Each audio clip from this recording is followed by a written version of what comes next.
And we are live.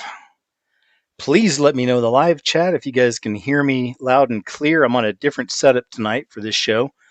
And what show is that? This is Where Is Your Mind? Call in with KJ. Been doing these for many moons, and they're always a pleasure. It's always a lot of fun to get a chance to talk with you all. Thanks for letting me know I'm coming through okay. Good. That's a good start. Yeah, man, I've been doing these for years because I am, even in real life, I'm truly a private person and I stay pretty secluded. I've always kind of been that way, and then it's just gotten a lot more intense over the years, just with the nature of my work and whatnot. So this is one of the reasons why I've definitely always enjoyed doing these shows with you guys, giving you the platform and just hanging out and chatting with you, connecting with you guys for a little while. So if you're new here, I'll go over the kind of the way this runs. So there's no phones involved. There's not an actual call in, but what it is that here in the chat, here in just a little while, once people start coming in a little bit more, I'll put a link in the chat. Excuse me. I don't know if I'm saying all this too early. I usually like to give it a few minutes and let more people come in. So I'll give it a few more minutes, let some people come in. Let me just say hi. Good to see you. Tamara, thank you for being here. Good to see everybody else coming in. Dawn, Starbuck, Three Lucky Dog, L. Ivy. Good to see y'all. Thank you for being here. Hope you've all had a great week. If you didn't know, I dropped a brand new video earlier today, just a few hours ago. The white horse is a symbol of these end times. Please check it out. As always, I want you guys to see my work.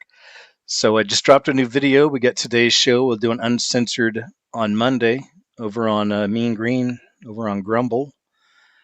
And I'll have something else lined up for next week. I'm sure I'll post up a live show later, like this week, coming for Friday. And I might have a new video out also. I'm not sure yet, but I know that music videos should be coming. I've got a couple that are almost ready to roll. All that being said, though, thanks again, guys, for hanging out tonight. Where's your mind? Calling with KJ. All right, I'll go ahead and jump into it. Here's how we do it. This is the basics. For those who've never been here before, I'll put a link into the chat here shortly, and all you got to do is just click that link. And when you click the link, you'll find yourself in a private chat room of 10 people, 10 slots. And that's basically the waiting room, man. So then I just kind of go through and I click one name after the next, and I bring you all into the show with me live. And you won't be on camera, so the people aren't going to see you. Okay. And I always ask that you make sure you turn down whatever you're watching the show on in the background if you come on live, because there'll be some echo. So I'll remind you of that if it happens. It happens sometimes. It's okay. And that's really it. Then I give you 10 minutes. I try to do about 10 minutes each person, at least give around 10. And because I like to keep it flowing also, bringing the people in that are waiting. And then we hang out and chat, man. That's it. And it's really whatever you want to talk about, whatever's on your mind, whatever it be. Sometimes people like to share testimonies. That's real popular. I'm a big fan of that, also of supernatural or paranormal type stories you might have, strange stories. Have you seen cryptids? Anything like that? Whatever it may be, those are always fun. If you got questions about anything, I'll answer anything I can. I'm able to, in all honesty. And whatever, man. Like I said, you bring it up. If there's any subjects you want to talk about, bring them up. I'm not a master of anything really, but I do know a little bit about a lot of different subjects, so I can talk about most anything. And really that's all it comes down to, is just us hanging out and chatting, so something, like I said, I appreciate. I always love to do. It's great to connect with you all. I wouldn't be here if it wasn't for you. So thank you. Thank you very much, all of you who've watched and listened for so many years, man, and stayed with me, even when I lose platforms and things and I have to shift around. Thanks so much for sticking with me. I appreciate it. This is the only thing I want to do in my life. This is like my favorite occupation I could ever have. I tried out some other things, and so I got that out of my system. But this was it. This is what the Lord settled me on. So thanks again. Okay. That being said, I guess what I'll do is here in a moment, I'll go ahead and put the link in. Let me go and bring that up. There it is. In a moment, and I do it kind of throughout the night. Periodically, I'll drop the link back in the chat as the show's going on. So for people who show up a little later and everything, and yeah, that's it. Like I guess I'll just kind of do it periodically, give people a chance to come in, and that's it, man. So yeah, like I said, this is something we've been doing a long time. I never know how many people are going to be here. They used to be really crazy when I used to do these on the scariest movie ever. Of course, I've got almost 500,000 subscribers there. But man, some of those shows went. I mean, you guys might remember we had some 7-hour shows back in the day doing that over there. But no matter what, even if it's just a couple, I'm happy to have you here. Okay, so let me go ahead and put the link in right here in the chat. So there's the link. So I'll give it a little bit of time. Hey, thanks, Kava Redeemed. I appreciate it. Good to see you. T-Cur, Swagger, Pachar. Nice to see y'all. Raw Truth, Ocean Waves, Joe Bird. And also throughout the last few weeks, I've had several people commenting in messages under my shows and videos saying that they really wanted to do a call-in and they had something they wanted to chat about. And I don't even remember the names of the people, but I know there was, a good maybe half a dozen, I'd say. But so hopefully some of you were here tonight. Again, I'm sorry I can't remember which people it was, but I know some people definitely said they had an interest in chatting, wanted to share something. So I hope that you're one of those people here tonight. Okay. Good to see you, Biff. Belnord, good to see you, man. John Hawkins. Tom, Lizzie, Anna. So we got a few people coming in. I'm going to put the link in one more time.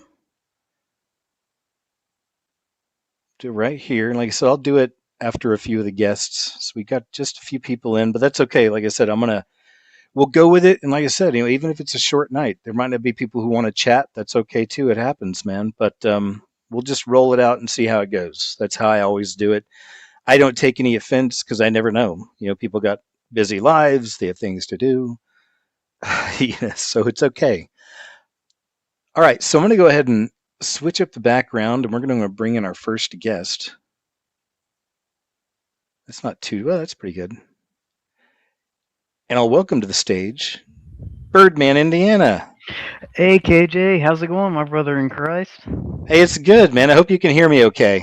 Yes, I can hear you. Am I too loud as well by chance? Am I all right? No. Yeah, you sound good. How's everything going? Oh, just fine, brother. How about you, man? You doing all right? Oh, yeah. It's always good doing these shows and hanging out with you guys. So, yeah, it's been good. Absolutely, man. Great to hear from you again. And thank you so much for sending me that card back, KJ. I hope you enjoyed my Christmas card from my wife and I. And just, yeah, it was fun to get the responses back. I know you were telling me whenever I was putting in that message on your Who is KJ Osborne little message board about how may Jesus' peace and love be with you all always. I know you said that was a beautiful message, Birdman. That was super special, man. Thanks so much. Hey, you're welcome. It was really nice getting the card and yeah, I love doing that, and that's another way to really nice way to connect with all of y'all. But thank you very much for sending. Did you guys have a good Christmas? Oh, we did indeed, KJ. Thank you very much for asking, man. And we went down to her parents' place, and we went up to my parents' place on Christmas Day. It was pretty fun. So yeah. And how about you? How did your family handle Christmas and New Year's? I know you were talking about that you had a tasty meal on New Year's Eve. Yeah, Christmas is fine, and then New Year's Eve I actually went over to some friends. I stayed over there. We had a good time. They're mostly like family people, and they have children and just really cool families. So good group of people. And then New Year's we had our special New Year's meal, of course, the Oklahoma way. So I don't know if other states do that or not, but yeah, that's something real popular here. Oh yeah. And that was it, And I mean, I just, of course, I want to say, "Oh, everything's great and blah blah blah and blah. But the truth is, man, I just can't wait for Jesus to get here. I mean, honestly, I'm Mhm. really very much checked out of the system in a lot of ways. I have been for a long time. No surprise, right? But Mhm. I'm totally dedicated to what I do, of course, every single day. All that being said, I mean, my eyes are always up, man. I'm just waiting. I'm looking to be with the Lord, and it's a wonderful thing. This is our great hope. So that's really where I'm at. You know what I mean? It's like there's not a lot of Mhm. stuff in this world that brings me a lot of happiness or joy. The only thing that does really is doing what I do and talking with all of y'all and stuff like that. That's it. So just Mhm. being honest. You know what I Oh mean? yeah. And I will greatly appreciate that, man. Absolutely. Yeah, you got to just speak what's on your mind. That's what we're here for. So yeah, absolutely. Yeah. Yeah, yeah, that's it. So I'm not. Don't want anybody being bummed out and thinking because I'm totally at peace. That's the one thing. Every day is great. Yeah. It's good. And I mean, I we make the best of our days and our lives. But yeah, like I said, I'm just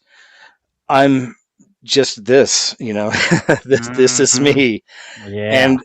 And I can fake interest in other things for a while in this life around people. But yeah, it's like like I said, you know it's only other than this, the only other thing that can be great other than just being alone or being with the cat is just finding somebody you can have a real true deep conversation with no BS, no neurosis, no lies, just to really have someone to have a real true deep conversation with, and that's real hard to find. Oh. I don't really have anybody like that in my life, but I got you guys, but yeah, that's it. So, Yeah, but, absolutely. but go ahead. Enough about me. So everything's Oh, good in your life. oh yeah. Family's good. Cool, Yes, cool. sir. Thank you very much for asking, KJ. I appreciate that very much. And yeah, I wanted to let you know too. I've been reading through the New Testament lately, KJ. I've been finishing up the Apostle Paul's letters and epistles. Just it's a wonderful experience, sir. He's the apostle for the Gentiles, KJ. That's you and me and every Christian. He makes sure to state that Jesus, our faith in Jesus, makes us a part of God's Jesus and the Holy Spirit's plan of salvation. And that's just so wonderful to take in. And I just really, really enjoy reading Apostle Paul's letters and epistles too. It just really just stood out to me these last few weeks, and I've been looking through the Bible. So yeah. That's great. Yeah, I was recently in Romans. I don't Mhm. remember where I went from there, but that day or the first, I guess there's a couple days there where I kept running into this, but I felt like the messages I kept getting were messages about how we're supposed to treat each other as brothers and sisters in Christ. Because I do Mhm. talk about it, I think about that, and then so I was finding some of that, and I can't recall it. Usually, it's something I'd pull up and show, or something, but because I'm Mhm. just not the best at recalling scripture off the top of my head. But yeah, it was all good Mhm. stuff, man, and just great things to remember, and just to not cut each other's legs out, when you disagree on something, just, you know what I'm saying? And to try to be cool about it. Yeah. Um, yeah, just to be cool about stuff and, let people have their opinions and their thoughts. And even if they don't line up with yours, as long as we have Jesus in common, then that's fine, man. Again, we're not robots. So it's Yeah. okay to have differences of opinion. I just see a lot of people cut at each other, not all the time, but it's online. You do see it. There is that element and it's painful to Absolutely. see. Absolutely, yes. It just kind of drags you down if you get wrapped up in all that. But you got to try to keep the Apostle Paul in mind, right? KJ and Jesus, and yeah, just know that they got a plan. God's got a plan. He's got this all in, he's got it all in His hands, and He's going to take care of everything just the way that it needs to be done. I understand your apprehension and sometimes your impatience, sometimes with just waiting, sitting and waiting. It seems, but we're occupying for now, right? But just yeah, we're You're not right. big. Yeah, No, absolutely. you're totally right. Yeah, I know we're definitely in that. We're occupying until he comes and Mhm. Oh working yeah. out our salvation through fear and trembling and all this. Oh yeah. Yeah, no, I'm with you on that. I'm good with it. Like I said, I don't want to give anyone the wrong impression. It's just there's no other way I could be after all these years of doing this and just being with him all these years. It's just, and it's not a bad thing. It's just I'm done with the beast system, completely. It's like Mhm. um, have been forever. I'm still occupying. I'm still living. I still do things. I see family, see friends time to time, things like that. Yeah. Um, I got it. But yeah, I'm just, Mhm. when I think of the future, I'm thinking of heaven. I'm always Oh thinking yeah. of that. Like that's our future. Mhm. Absolutely. I think Apostle Paul was saying it once, keep your mind on things above, not things here. So yeah, or something to that paraphrase to that effect. So yeah. Yeah, I like that. Yep, that's Mm. definitely it. I mean, Mhm. such adventures await us. You know what I mean? It's just going to be just beyond our imaginations. I've watched so many dreams and visions over the years. Different people have these experiences and get to see bits of heaven, and it's just. And yeah, sure, there might be some BSers here and there. Some people are real negative about dreams. Also, it's like, no, man, dreams are in the Bible. They talk about it all the time. It's very important. It's Mhm. one of the ways He can communicate with us. Oh yeah. So yeah, but just collectively all these beautiful dreams of heaven, and just what a mystery and adventure it's going to be. It's not going to be boring, like the world sometimes seems to present. It'll Oh be yeah. uh it'll be incredible. But yeah, it's going to be good, man.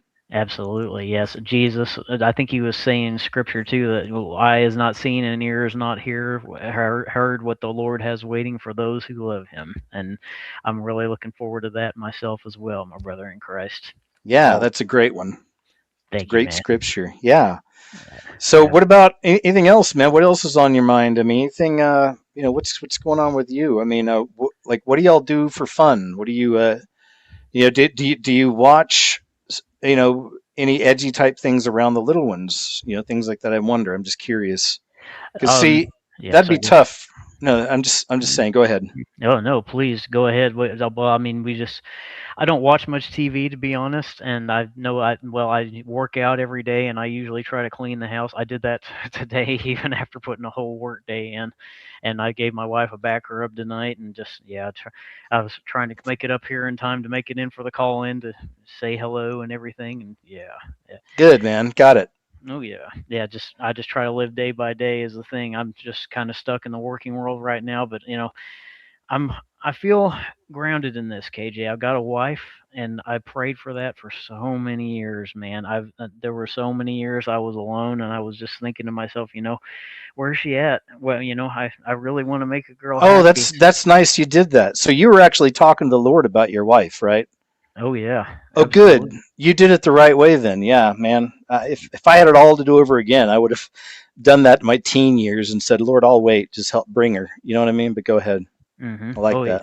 Yeah, thank you, man. I appreciate it. Just Yeah. it kind of got me down at points though, to be honest, because I was single for a long time, but I stuck with it. I didn't give up. I didn't say, well, forget you. But I didn't. It was just kind of frustrating, but I shared that with the Lord. You got to be open and honest with Him, and I'm sure He appreciates how you feel about that stuff. And He gave me a wife, man, and I feel so grounded. I got a job and I can help provide for her and our house. And I'm just find that so peaceful and so, what's the word, grounded. And it's just, it feels like my path. And Good. yeah, that seems like what I'm called to do right now. So, yeah. No, that's beautiful, man, and I love it. Isn't that great that you have that feeling of completion and you know that you're doing what you're supposed to do, and that's such Hmm. a great feeling to have, man. I know what you mean. Yeah, Yeah. Thank you, knowing man. that knowing you're aligned with them feels good. Absolutely. Yeah, and yeah, she's beautiful too, KJ. She's just exactly what I asked the Lord for, man. And just every time I look at her, I smile and I think to myself, yeah, I feel like, God gave you to me, and just yeah, that really makes me feel. It really makes me feel good every time I get a chance to look at her, and I got to rub her back tonight, and it helped her out. And I know she was like, "Thanks you so much for that," and just yeah, it's like yeah, I mean yeah, you're very welcome. So yeah, I'm I really feeling. love that. Thank you, man. Yeah, I'm feeling inspired tonight, right, KJ? Yeah, fired up. yeah. No, that's a really super sweet story, man. I appreciate you telling me that, and Oh yeah. and yeah, that's lovely. That's exactly the way to do it because you know, I'll watch some of these reality shows and it's always relationships going crazy and these things. And it's like, one Hmm. thing they're all doing wrong is they didn't wait till marriage. That's they're doing Hmm. all that stuff now, and then there's drama, and then there's, you know what I mean? And I always see it through that lens when I watch some of Hmm. that stuff. And I can't help y'all know I worked in reality TV for years out in Los Angeles. So Oh yeah. some of it stuck with me. So I still watch some of these silly shows, and Mhm. Uh, I even know some of the people that are still on Big Brother. I don't talk to them; it's been years, but Mhm. yeah. So I still like to watch some of that stuff. But yeah, anyway, enough Yeah. about all that. But yeah, thanks for sharing that story. It was that's wonderful, Birdman. Really, that's the way to do it. He'll Thank provide for sure. Thank you very much, KJ. I truly appreciate that word. But thank you so much for having this coast call-in show too, man. I know I was thinking about you today, and I was thinking about how long it had been since the last time we had talked. And I know Tamara sent me a message on the Who is KJ Osborne message board. I really appreciated that. I tried to send her one back on there, and I hope she got it. And yeah, Yeah. oh yeah, yeah. Trying to exchange communications with you both on there. It's super fun. So, and I'm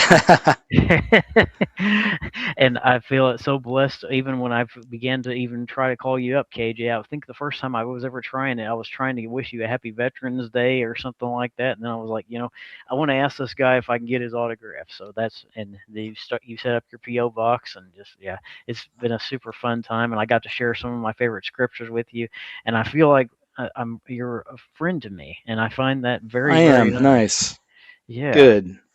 Good. I hope you feel the same way about me too. But Oh, I do, man. It's always a pleasure to have you here, Birdman. And yeah, it wouldn't be the same without you. And you're just such a true and gentle spirit, really. And I love your just truthfulness. You're a real dude, and if that hmm makes sense to you, but I love it. oh I yeah, appreciate that.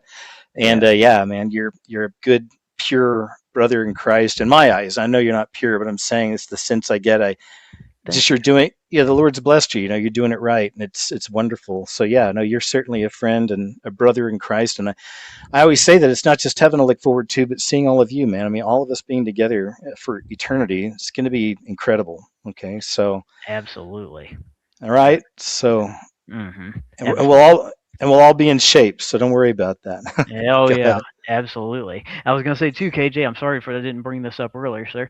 I saw after the New Year you posted a video, man. You're looking good. You still hitting the Y and doing your swimming and everything. Yeah. Hey, thank you very much. Yeah, of course. Yeah. I still work out. I walk every day and stuff, and yeah, just Cool. just the easy stuff, But it's all. I really got led to all of it through the years because I was, about 40 pounds heavier years ago. Like before I went to Costa Rica, I got started getting real heavy, hmm and that was after the bounty hunting, near the end of the bounty hunting, and then I had to go back to Oklahoma because my dad wasn't well. He's better now, but so hmm I was bummed out to be here, and I didn't want to be here, and so I started gaining weight. I ended up living with a college couple because I was in a hmm college town.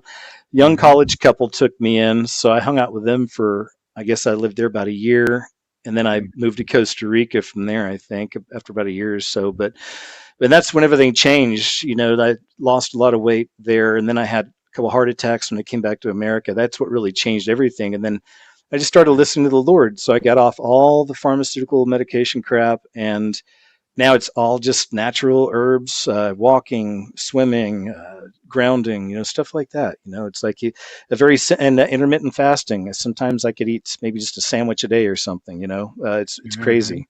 Oh But yeah. yeah, but he led me there, and that's what I always would tell anybody. Not that anyone's looking for my advice on weight, but I was much heavier at one point in my life. I know what it feels like. It was miserable. You feel like a prisoner. I feel like a prisoner in a flesh suit. It was weird, even though I am still a prisoner in a flesh suit being here. But hmm that's another story altogether. But yeah, Yeah. so but that's what I would do: is pray about it, listen to him. He'll guide you, even if something sounds weird. If you know it's from him, just trust him because he's works in strange ways, and stay open to that, and he could lead you into everything which you should be eating and all that. Anyway, I don't want to go off on all that on all night, but I hope that helps somebody out there. But uh, Sure. anything else you got on your mind, my man? Well, I was gonna say thanks for sharing some of your crazy experiences that you had in that video. We got to see Chubbs too, which was extra cool. Yeah. Oh yeah, you're welcome. I'm Yeah. glad. I'm glad y'all liked it. I hmm figured that'd be a good time to go on camera. For Yeah. sure, especially with such stories, just to let people at least see. But and if anything like that comes up again in the future, I might do it again. It's just I'm not. I genuinely, like I told people on the last time I went on Sure. camera, that hey, maybe I'll do this as a thing. No, man, I just it's just my nature. But I think Oh it's a yeah. good thing also because there's not enough mystery in this world, so it's okay to have Mhm. some mystery about you. It's okay to have some mystery that surrounds your work and what you do. I like that. Mhm. So, but Oh, yeah. anyway, but Mhm. man, but thanks again, Birdman. I don't want to shoo you off, but we've been on for a bit, and I want to let the folks come in over here behind Sure. us. I got you. Just Um, one more quick thing, KJ. yeah. I just wanted to let you know in the private chat here, I sent you a link. I found this little video on BitChute. You might have already seen this already, but it's a 10-second clip. A kitten's playing with a baby. My mom loved it, and I thought you might as well. So yeah, it's pretty funny. That little kid just sitting there kind of cooing about that kitten goes up on two legs right in front of it. This is pretty cute. So yeah, Thanks. I yeah. do. I do like that. You know that. I'm like, KG's what happened. I'll slide that type of thing in and every now and then. So I love it. It's nice to have just a moment of innocence. And see the little ones and the animals and just some silly moments. So thanks for that. Oh, you're welcome, man. It's about 10 seconds long, just so you know. So yeah, just it's pretty funny. So yeah. I'll check it out. Thanks, Hey, man. Birdman, always a pleasure. Seriously, and just thanks, man. I appreciate you always calling in, and you're always awesome. So just thank you. Thanks so much for the confirmation, KJ. I appreciate your words, and thanks so much for hosting these shows, man. It's always great to talk with you again. God bless you. I'm praying for you and Tamara and all your super cool YouTube chat crew too, buddy. Thanks, Birdman. You have a great night, and we love you, man. And I'll talk to you later. Okay. Thanks, brother. Love you too, All man. right. God Thanks. bless See you you, later. KJ. You're welcome. All Good right. night. Bye bye. Thanks, Birdman. Always a pleasure, man. Always a pleasure. Thank you so much. Been a friend around here for a long time. If he's not the first one to call in, I'm usually concerned. I'm like, okay, this isn't the Birdman I know. What's going on here? I didn't even realize I had this up. Honestly, I'll take that down. Not that I have anything against it, but just want to have a clear scene here. But that's my link to Subscribestar. Follow on Subscribestar, please, if you're not already. And okay, we're going to go up to the next person, which is JC Mick. How you doing, JC? Oh, well, hello, am I on? Yes, sir. Hey, the How? man, the myth, the legend, KJ, the illustrious, the enigmatic. Nice video on the white horse. Pretty good research you did there. Hey, thanks. I appreciate that. Yeah, there's even more white horse. Every time I do something, I'll find more stuff after. But I even found some more weird stuff. But man, thank you. I appreciate it. How's everything going for you? Oh, I started lifting again. I never stopped working out, but I haven't been lifting weights. And got back this week and I'm real sore. And it was real nice going in there. Everybody was really friendly, and I met people this time, and that usually doesn't happen in the gym. You usually just mind your own business, and I didn't even Yeah. bring my phone in with me. Everybody brings their phone in and stares at it and scrolls while they're working out. But I actually talked to people. I was deadlifting, and this other guy was doing 4 plates, and I asked to see his form, and he showed me. He put the straps on and stuff. Showed me, and he wrenched that right off the ground. 405. Dang. He's 65 years old. I love it. I think that's great. You're talking to people, and I haven't been in weightlifting ever since the accident. Really, years ago. I've just gotten to swimming and run or jogging and stuff since then. But uh, I've always wanted to get back into it. But I do remember the burn. I lifted most of my adult life, and I know what you mean. When you've taken some time off, you go back. The burn feels so good, doesn't it? Even though it hurts, it's like okay, they're waking up again. Oh, So yeah, soreness the day after it's rewarding. You move and you're like, ouch. Oh, that's good. yeah. That is good. Makes me want to go back. I could do some light stuff. But That'd be all anyway, yeah, right. it was But just yeah. Anyway, interesting energy today. Even in the sauna afterwards, people were really friendly and talking. It just felt different today. It was nice. that's really good. It's funny. I go to the YMCA just because I don't want to be around all the people with phones and stuff. You know what I mean? It's like whatever. That's just me. Not that they all do, but I wouldn't know. But I like YMCA. It's lower key. And it's all mostly older people. And my experience there is pretty weird because they have a really cool hot tub there. So after I swim for however long, I'll get out, I'll go get in the hot tub and just sit there. And I try not to look at anyone, really talk to anybody. I just kind of put my eyes down and, just sit there for however long, 10 minutes or whatever. But almost every time I look up, there's always either one or a few of the people that are in the thing that pulled me staring right at me. Like every time. Scary. staring right at me, Are like you sure you're through not me. being paranoid? Are you sure? I tell you, man, it's crazy. Like every Oh, that's time I look unsettling. up, they'd be looking right at me, man. And it's like, So then again, I'm like, I'm probably the youngest guy in there. I mean, it's the YMCA, so a lot of these folks are retired and stuff. I don't know. Maybe I'm the fresh meat, huh? No, I don't know. Yikes! Yikes, right? Huh? They're gonna take me I down. No, I'm a frequent hot tubber myself, but I never had any weird stare downs or anything. yeah, no weird. Yeah, it's a lot of weird stares, and then, but like I Oh, said, it's got its benefits too. I mean, yeah, it's like it's mostly all older folks. I guess I'm basically the cub.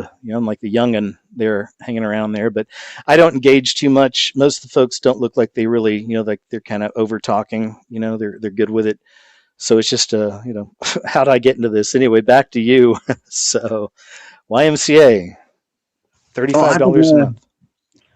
I've been struggling with a Bible principle to follow politics because when I was like super red pilled, super like based and red pilled. You know what I'm saying? In How like long ago? 2015, I was wearing a MAGA hat to community college, and I just reveled in the kids Yeah. that get all Russell Jimmies about it. They get all mad. I even had a man in a dress come up to me and say, "I hope someone punches you for wearing that hat," and then he took off running.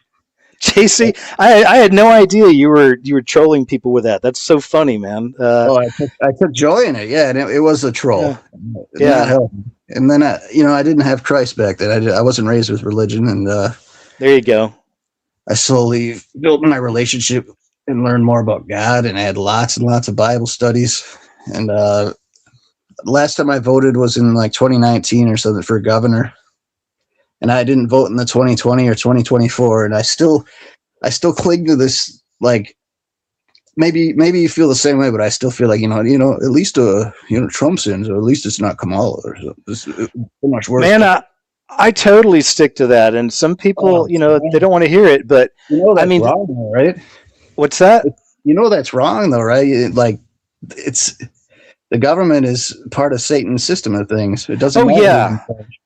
Well, yeah, but I mean, I would say that I think he's the last president. I think that the next 9+2 ones will happen on his watch. This is just what I'm watching and feeling and thinking.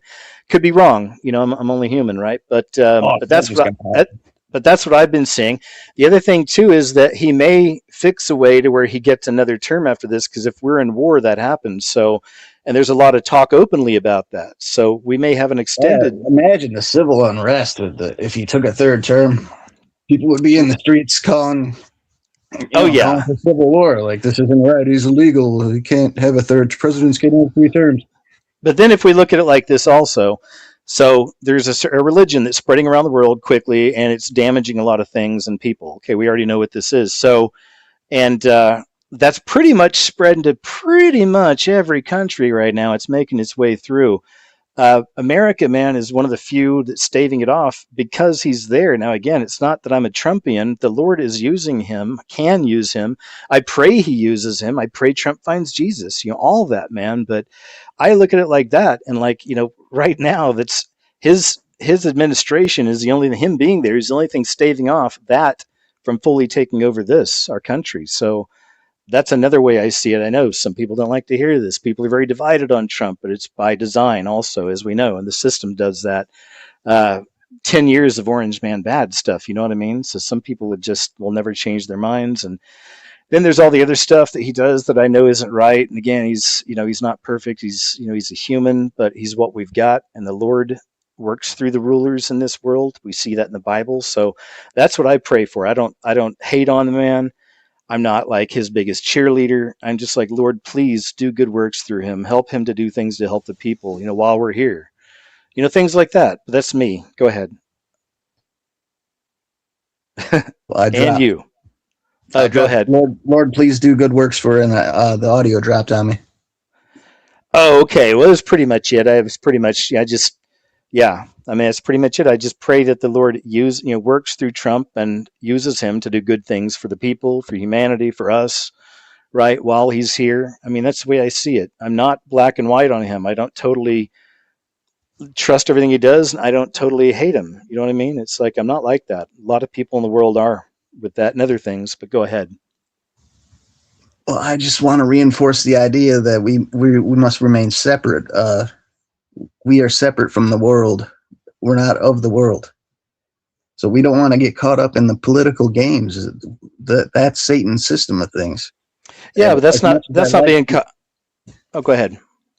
I like the guy. I have a lingering bias, but I'm trying to reaffirm in myself that that's not that is not God's work up there. That's Satan's system of things, and he's playing a part.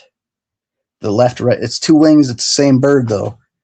They're, they're purposely dividing us, working. Oh, it's hard.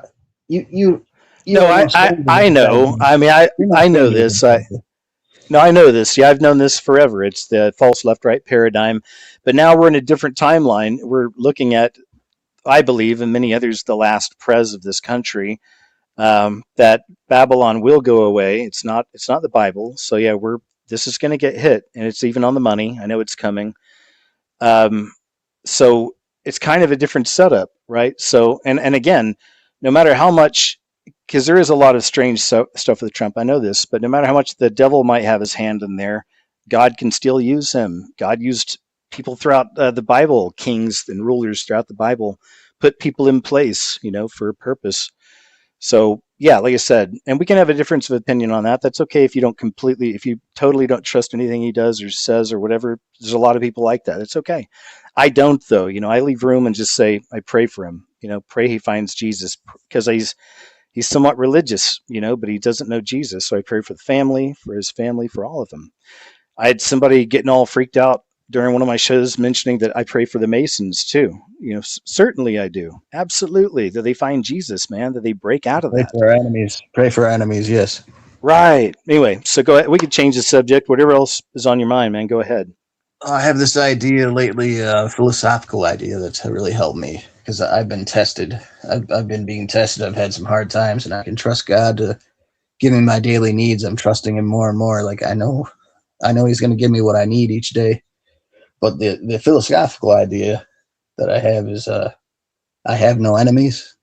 I think that was viral in the anime world a little while ago with the Vinland Saga. I don't know if you watch any anime. I never saw the Vinland Saga myself, but this idea of I have no enemies. I don't hate anybody. I don't have any ill will towards anybody, and it's kind of freeing. It makes you feel good. I don't Yeah, I don't have any enemies, and it really is liberating. that's perfect. And the fewer people you get around, the easier it is to not have enemies. That helps too. But no, that's really good. You're in that spot. Yeah, to have that heart where you have no grudges, you have no anger towards anybody. I mean, that's the heart that the Lord wants for us, for sure. He doesn't want us holding any kind of grudges towards anybody. You know what I mean? So I love it that you're there. Yeah, and it takes work. It's not that easy for some people to get there. I'm there too. I don't like having beef with people, and I'm quick to forgive. And I've been tested on that a few times over the last year or so in real life situation type stuff. And I think I did okay, and I'm glad I had to go through those tests because just a good reminder, of how we need to react, even if you may not feel like it. Even if you feel like doing something else, just know that what the Lord wants for us, and we do that, and then it works. It feels better. That's right. That's right. It's But good to hear. So yeah. Anywho, I covered pretty much all the stuff I wanted to talk to you about, man. that's all right, JC. It's always a pleasure to see you in the live chats. I appreciate you hanging out so much and being a part of the fam here. And Keep it's doing always what you cool do. to. I will. And it's always good talking to you too, man. So let's take care out there. All right. Until next time. I'm glad you called in. Take care. All right, JC. See you later. Thanks. All right. Nice talking to you, JC. Thanks for sharing with us. And I'm going to put a little background up here, a different background up here for the next guest. This is pretty cool right here. And I'm going to bring on Starbuck is up next. Hi. Hey, Hello there. Starbuck. How you? I'm okay. I'm good. How are you? I'm good. Nice to talk to you. Did we talk before? Yeah, Okay, good. All right, I thought so. How's everything been? good, good. Yeah, just wanted to come in and say hi, just to see how you're doing and how's your New Year's so far. Thanks. Gosh, it's crazy. It's to think it's 2026. I mean, it's been good. So far it's been good, and my life kind of stays the same. A lot of the time I have this whole kind of thing I do this each day, like my work and then Mhm. exercise or whatever it is. But I just have this whole routine now. You know what I mean? That's why I have to break it up sometimes. I'm going to go out to the Ozarks here in a few weeks. So I'm actually looking forward to that because I'm a personality type that can live these routines for years with this kind of work because this is my fascination doing this stuff. It's what I love. So I'm just engulfed in it, and it's my everything. And every now and then, like I said, I have to take road trips and break out of it and come back around. But in that routine, I'm not just in my house. I'm out doing other things a lot, and I just so. But yeah, it's just I get kind of stuck in this mode, but it's a mode that I like being in. I feel like the Lord kind of has put me in it, especially for the times we're in, and just being who I am and the way I see things. Not that, not trying to act like I'm all special, but I just feel like that's He's got me on full focus, with this stuff. So yeah, it's like it's kind of my everything. But And it's like I good you said, get to travel while you work. yeah, oh yeah, I'll go out to the Ozarks and I'll work out there for a couple weeks just from home, doing the same stuff here. I mean, Yeah, I love that. I know, right? And it's crazy. Here's another one. JC and I were just talking about how you can't hold grudges and all this stuff, and see that was kind of a test, I guess. But when I came back from Costa Rica, I was injured, and I stayed at my mom and dad's for almost a year. Then I got a place, and I've been here ever since. But at that first couple of years, especially that first year, I still had a big itch. I really wanted to leave. I was looking at Peru, back then, and Portugal would have been a possibility also Oh, back then. Portugal. I always want to live there and settle there. That's like my dream. Right? It's just I tell you, and I don't know what you know about the country, but everything I know about it just seems really great. Yeah, one of my step families is Portuguese, so I grew up with the whole Portuguese culture, and they were from Azores. Oh wow, that's great. And Yeah, they're really nice people, aren't they? yeah. Well, very, very religious and very good people, and I just like there's like my step family. So yeah, I but also just beautiful there, right? Oh yeah, what I've seen, I've never been there, but man, it's just something Um, else. ooh, I'm actually planning on a trip, which I'm super excited about taking maybe in March to Portugal. No way, are you serious? Yeah, I'm really That's funny. excited. It wasn't anything I planned. I'm just with my really good best friend. She's like a soul sister to me. Oh, And that's she's cool. planning on going to Ireland and Spain and then Sicily. And I'm like, we have to go to Portugal. So hopefully plans work out because I've never been to Europe. Never been, and I have to go. And if anywhere, I mean, definitely Ireland. So this is exciting. I hope we can save money and go and do this. So I'm excited. Yes, man, that's going to be great. So you're not 100%. Just depends on how much you can save up, right? Yeah, yeah, exactly. Oh, I'm Exactly. sure. I'm sure if you pray about it, I bet you could, you'll find it in a miraculous way. I believe. Yeah, yeah. I tried to go years ago. It was 100 years of the Fatima miracle, and I had bought the tickets and everything, but my passport was literally like a day within the 3 months expiry, and I couldn't go. And I was like, they were so strict about it, so I wasn't able to go. So I've been wanting to go for a long time, and then opportunities just opened up. So if I work hard, maybe this can happen. Good. Yeah, I hope so. And you say you've never been there, right? Exactly. Never been. Never been. Well, have you traveled other places before? Oh yeah. What's your I mean, favorite? just Canada and the States. I've only like my ex was a truck driver, So when I was in my mid 20s, early 20s, we lived on the road. So we did Canada and the States, and it was fun, and it was different, a lot different than it is now traveling the borders. Yeah. Um, but yeah, nowhere else. So I'm due for a trip.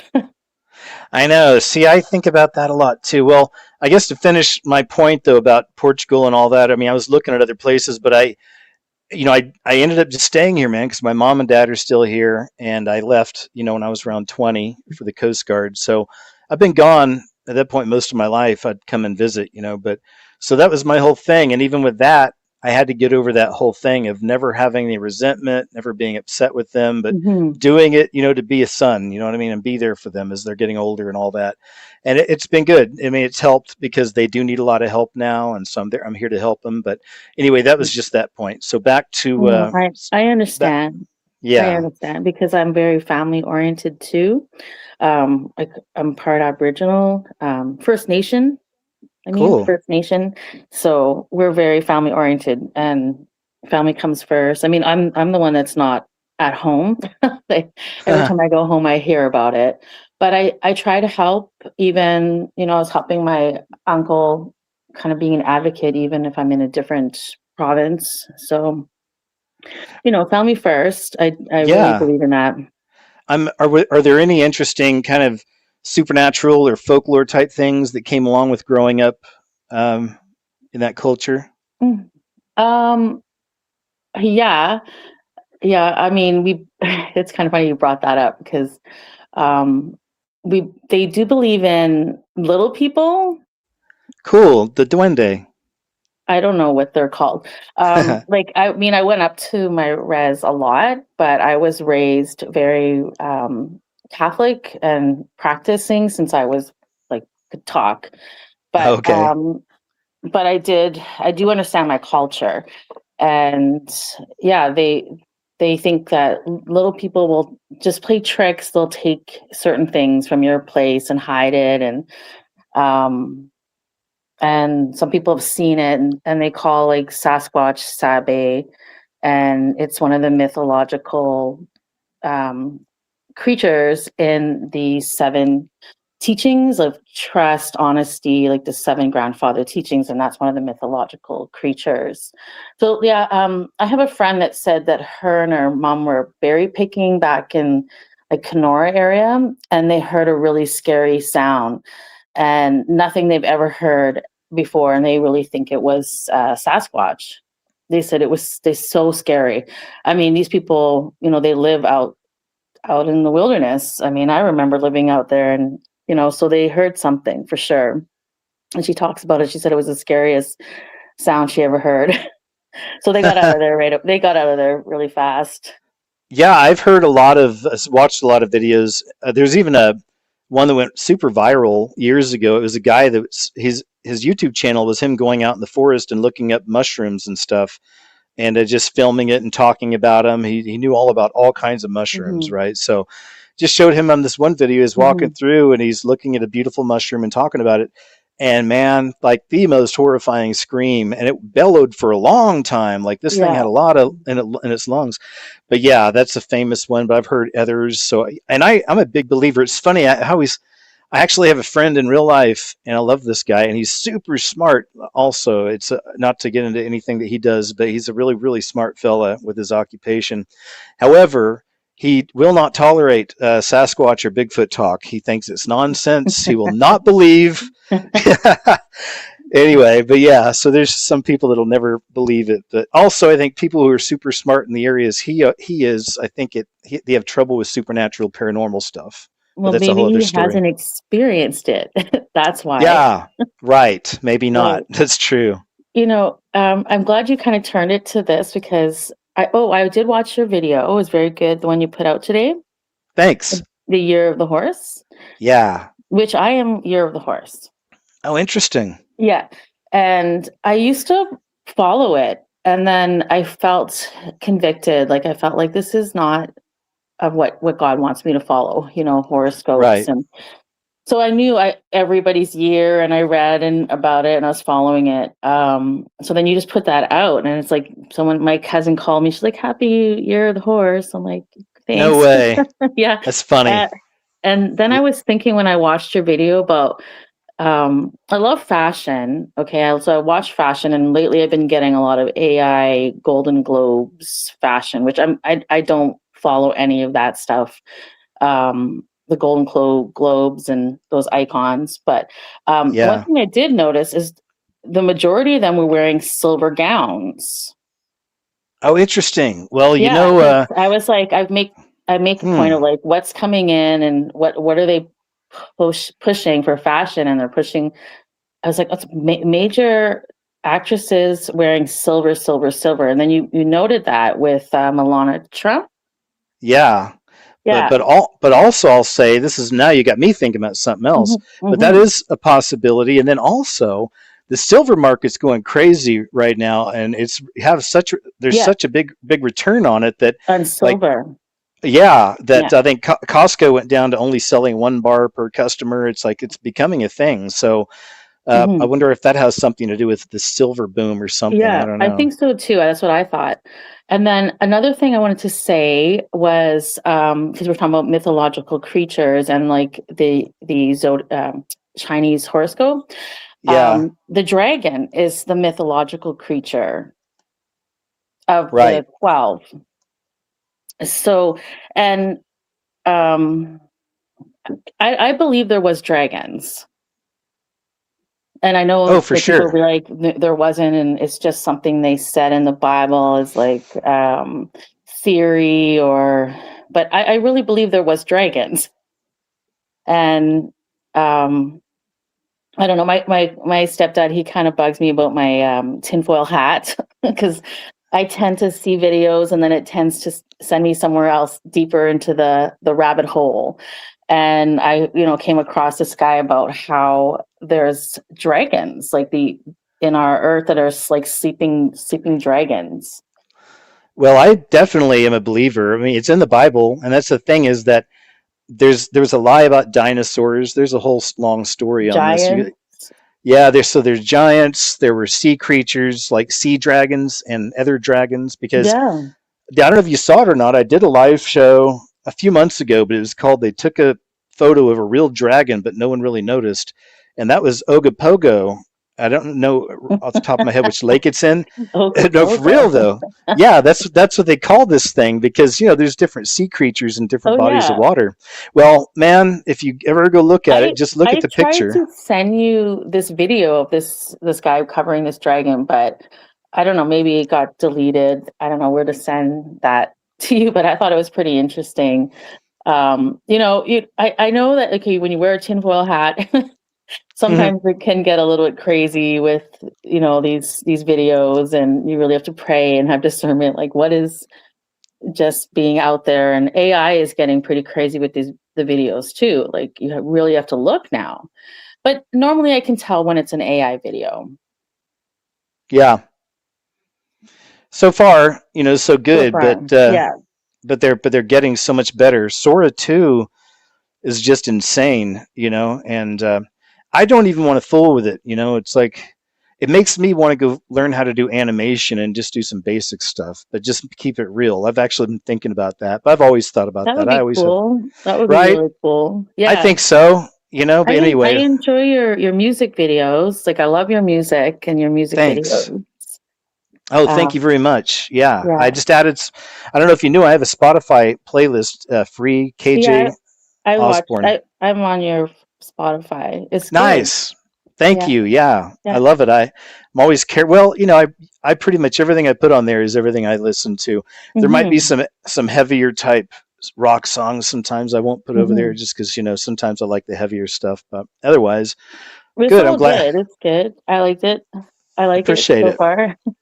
Yeah, I got a couple new music videos coming out here soon. I've got 2 more I've been working on here, and so thanks. I appreciate that you like those. And any New Year's resolutions?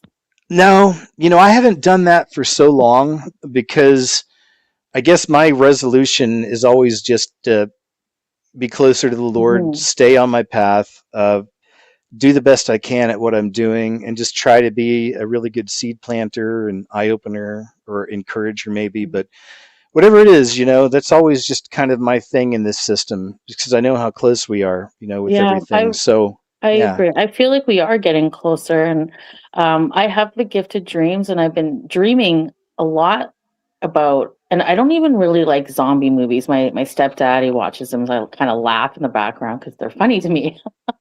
But yeah. I've been dreaming about like apocalypse and like zombies and like um hiding out and zombies coming out. And I'm like, I don't know why the heck I'm dreaming about that. Repeated dreams of that.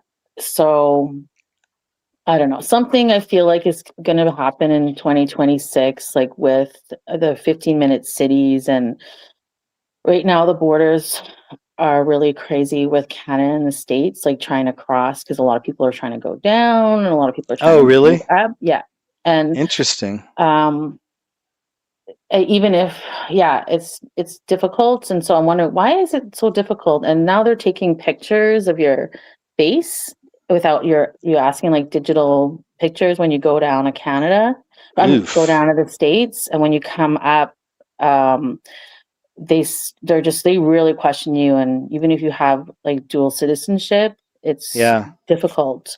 And I've never experienced that before. And as I told you, I was traveling right a lot in Canada and the States, and I noticed that in the past like 4 months how difficult it is. So I thought, why is so many people traveling, and then why are they tightening the borders so much? Like they're really strict than they are before. And I kind of thought about the 15-minute cities that maybe they're, Oh, people are yeah. trying to move, and maybe they're going to be implementing that. And, you know, Oh, yeah. I think it'll be coming pretty quick with Canada, with Europe. hmm Um, I'm not sure how it's going to play out in Central and South America. They're kind of wild cards, but they'll be easily taken over by whatever. You know what I mean? So yeah, I know we shouldn't worry about it. I get it. Like, yeah. There's I no don't worry. want to be all worried and stuff like that and be in fear. Yeah. Like, we have to trust God. Oh yeah, of course. Yeah, there's no fear. I mean, never. It's again. I sometimes are reminded by people in comments or whatever. Oh, you're a fear monger. But some people who don't understand. It's like we're watching the end, but this isn't. For one, it's awareness and letting people know what hmm time it is. But number two, it's like, lift up your heads, y'all. We're about to be with hmm Jesus. I mean, Yeah. hello. Like, yeah, Yeah. this is what all this is bringing. So Yeah. we're going to be with Father, or we're going to be with each other. We're going to be in perfect bliss. We're going to have hmm full understanding. No more mysteries. It's So like we're going to get it. Go ahead. we're gonna have a party at your mansion. There we go. You bet. You bet. Well, love that idea. Yeah. Yeah. It'll be like that. It'll be a blast, man. You know? Yeah, yeah. Yeah. But I don't want to keep talking so much because then I know other people are waiting. But there was other things I want to talk about. But I just wanted to say hi. Well, And bring up one of them before you go? Well, we got a few minutes. Let's go ahead. oh, Because let me just say real quick, in the line, just so y'all know, we got Roger next, Mitchell, K+2, and then Busy Barine. So thank you all for your patience. I'll be with you all shortly, and it's a real pleasure to have you here. Okay, Starbucks. So yeah, throw um, one of them at me. We'll chat. Go ahead. okay. Um, yeah. I guess I wanted to talk about just like how the weather's been in the winter. Like Oh, this it's winter, crazy, it's man. been very warm in certain areas that should be cold, and it's been very cold where it should be warm. And also, I just was on the West Coast, and there was right now the Ring of Fire. Like, what's going on with the Ring of Fire right now? Oh, I think that's definitely popping more and more. Yes. And Yeah. have you ever heard of Dutch Sense, the YouTube Oh yeah, I channel? follow him. He's He's funny. great. He's like kind of like a nerd funny. He is. I've And been he said, following for years. He's great. good He's then. on the Good. mark all the time usually. Yeah, he's on top of it. But yeah, he sees that coming. And yeah, where I'm at, my state, for the last ever since the so-called winter started, we're breaking records every month for heat. Every month. Like we're still breaking records now. So it's crazy. So yeah, they tinkered with it too much, man. Also, I mixed that in with the fact that it is the end, and we're going to be seeing strange signs, strange weather. Yeah, But so you strange mix weather. all that together, yeah, and it's like, it's totally not right. I mean, I haven't looked in the last couple of days, but a few days ago I was thinking about it. There's still green, brown, and orange leaves all around over here where I'm at. It's like we almost haven't even had our real winter yet. Yeah, Not everything's died off, but there, right? Yeah, but okay, I don't know where you're in the middle, right? Oh, yeah, Yeah, Oklahoma. yeah. So, but I was like, there was a huge snowstorm there in St. Louis area that was like in Yeah, December. So I don't know what's going on with the weather. Why one area like close to Oklahoma and you guys don't get it? Like something's it's going on with weird. the weather, right? Something's up. Yeah, for sure, for sure. Something's up. But um, anyways, I did want to know if there was some links. Like there's some videos that I come across and I want to send it to you, but I don't know how to send it to you. And Oh yeah, so you can always try. I'm not the best with email guys, but I do look every now and then. So you can try mhm. ozbornekj at gmail, or some people would just go to my website, who is KJ Osborne. I have a 24/7 live chat there all the time. People Oh, go there. Yeah, you can post links. You can post in videos. You can post an actual video there. even if it's really down the rabbit hole. Oh man, trust me, I've been doing this a long time. I'm with you. Okay, So don't judge I me don't. if I send some really weird stuff then. Yeah, but I would say do it on the website, and that way other people can see it too. Yeah. So yeah, cool. Okay. Another thing, I'm going to say goodbye after, but I sent something to you at Christmas, but I don't know if you got it. Did you never get anything back? Well, because I don't have a return address at the moment. Oh, But I then that's haven't. why. Then darn, yeah. So sorry. Oh yeah, there's somebody from Texas sends me a single $20 bill like once a No, month. it No, was no, like, that's it not you. was, But no, I'm it's okay. sorry. Maybe it didn't come through. Maybe I spelt your name wrong or got the address wrong. That's funny because I thought maybe I might have done something wrong there. No, no, I think I did. I just It was that's. some books. Oh yeah. There. I have them in the other. Khalil Gibran, the prophet. Yes, yes, I've got them. Yes, That I was did. me. Okay, great. I'm Thank glad you. because I I had to. swear I sent a card. I swear I did. Oh, it's I, okay because I think I said I'm not. I'm just in the middle of traveling and stuff, so it's. I you wasn't did. expecting I sent anything, it to your so I friend. just. Oh, Okay. okay.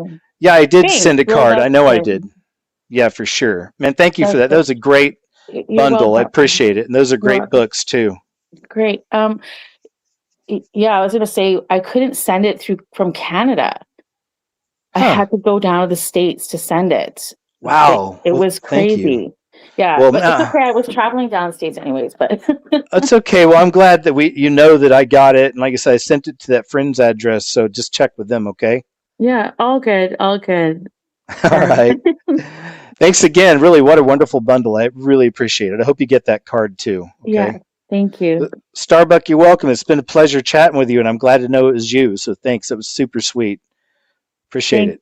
Okay, take care. All right. We'll talk soon. All right. Well, stay safe, and we'll talk again soon. Yeah, Okay. stay safe. Okay, Take care. bye. Take Bye bye. Thanks, Starbuck. Didn't mean to cut you off there. Sorry. Okay. So Roger is coming up next. Mitchell, K+2, Busy Barine, Ralph, Crypto, in NYC. No way, man. Nice. Y'all are all up next. I'm going to switch up the background. I try to give everybody their own unique background. I think that's important in today's age. I've always said that, you know. Um, I'm being a dork. All right, Roger, Yeah, welcome can you to hear the me? show. Yes, sir. How you doing? Very good. Yes, sir, Mr. KJ. Hey, good to have you. Hey, I talked to you about a year ago, and you probably don't remember. I asked you what I might. your favorite Oh, go horror ahead. movie was, Oh, yeah. Okay. I can't remember what and I said back then. Go ahead. you told me Tourist Trap, and I told you mine was The Changeling with Yeah. George C. Scott, and Yes, then and I that's a also good one. yeah. Well, I like the old horror movies. I mean, the ones from the '80s and the late '70s. Those I find scarier than the ones that they play nowadays.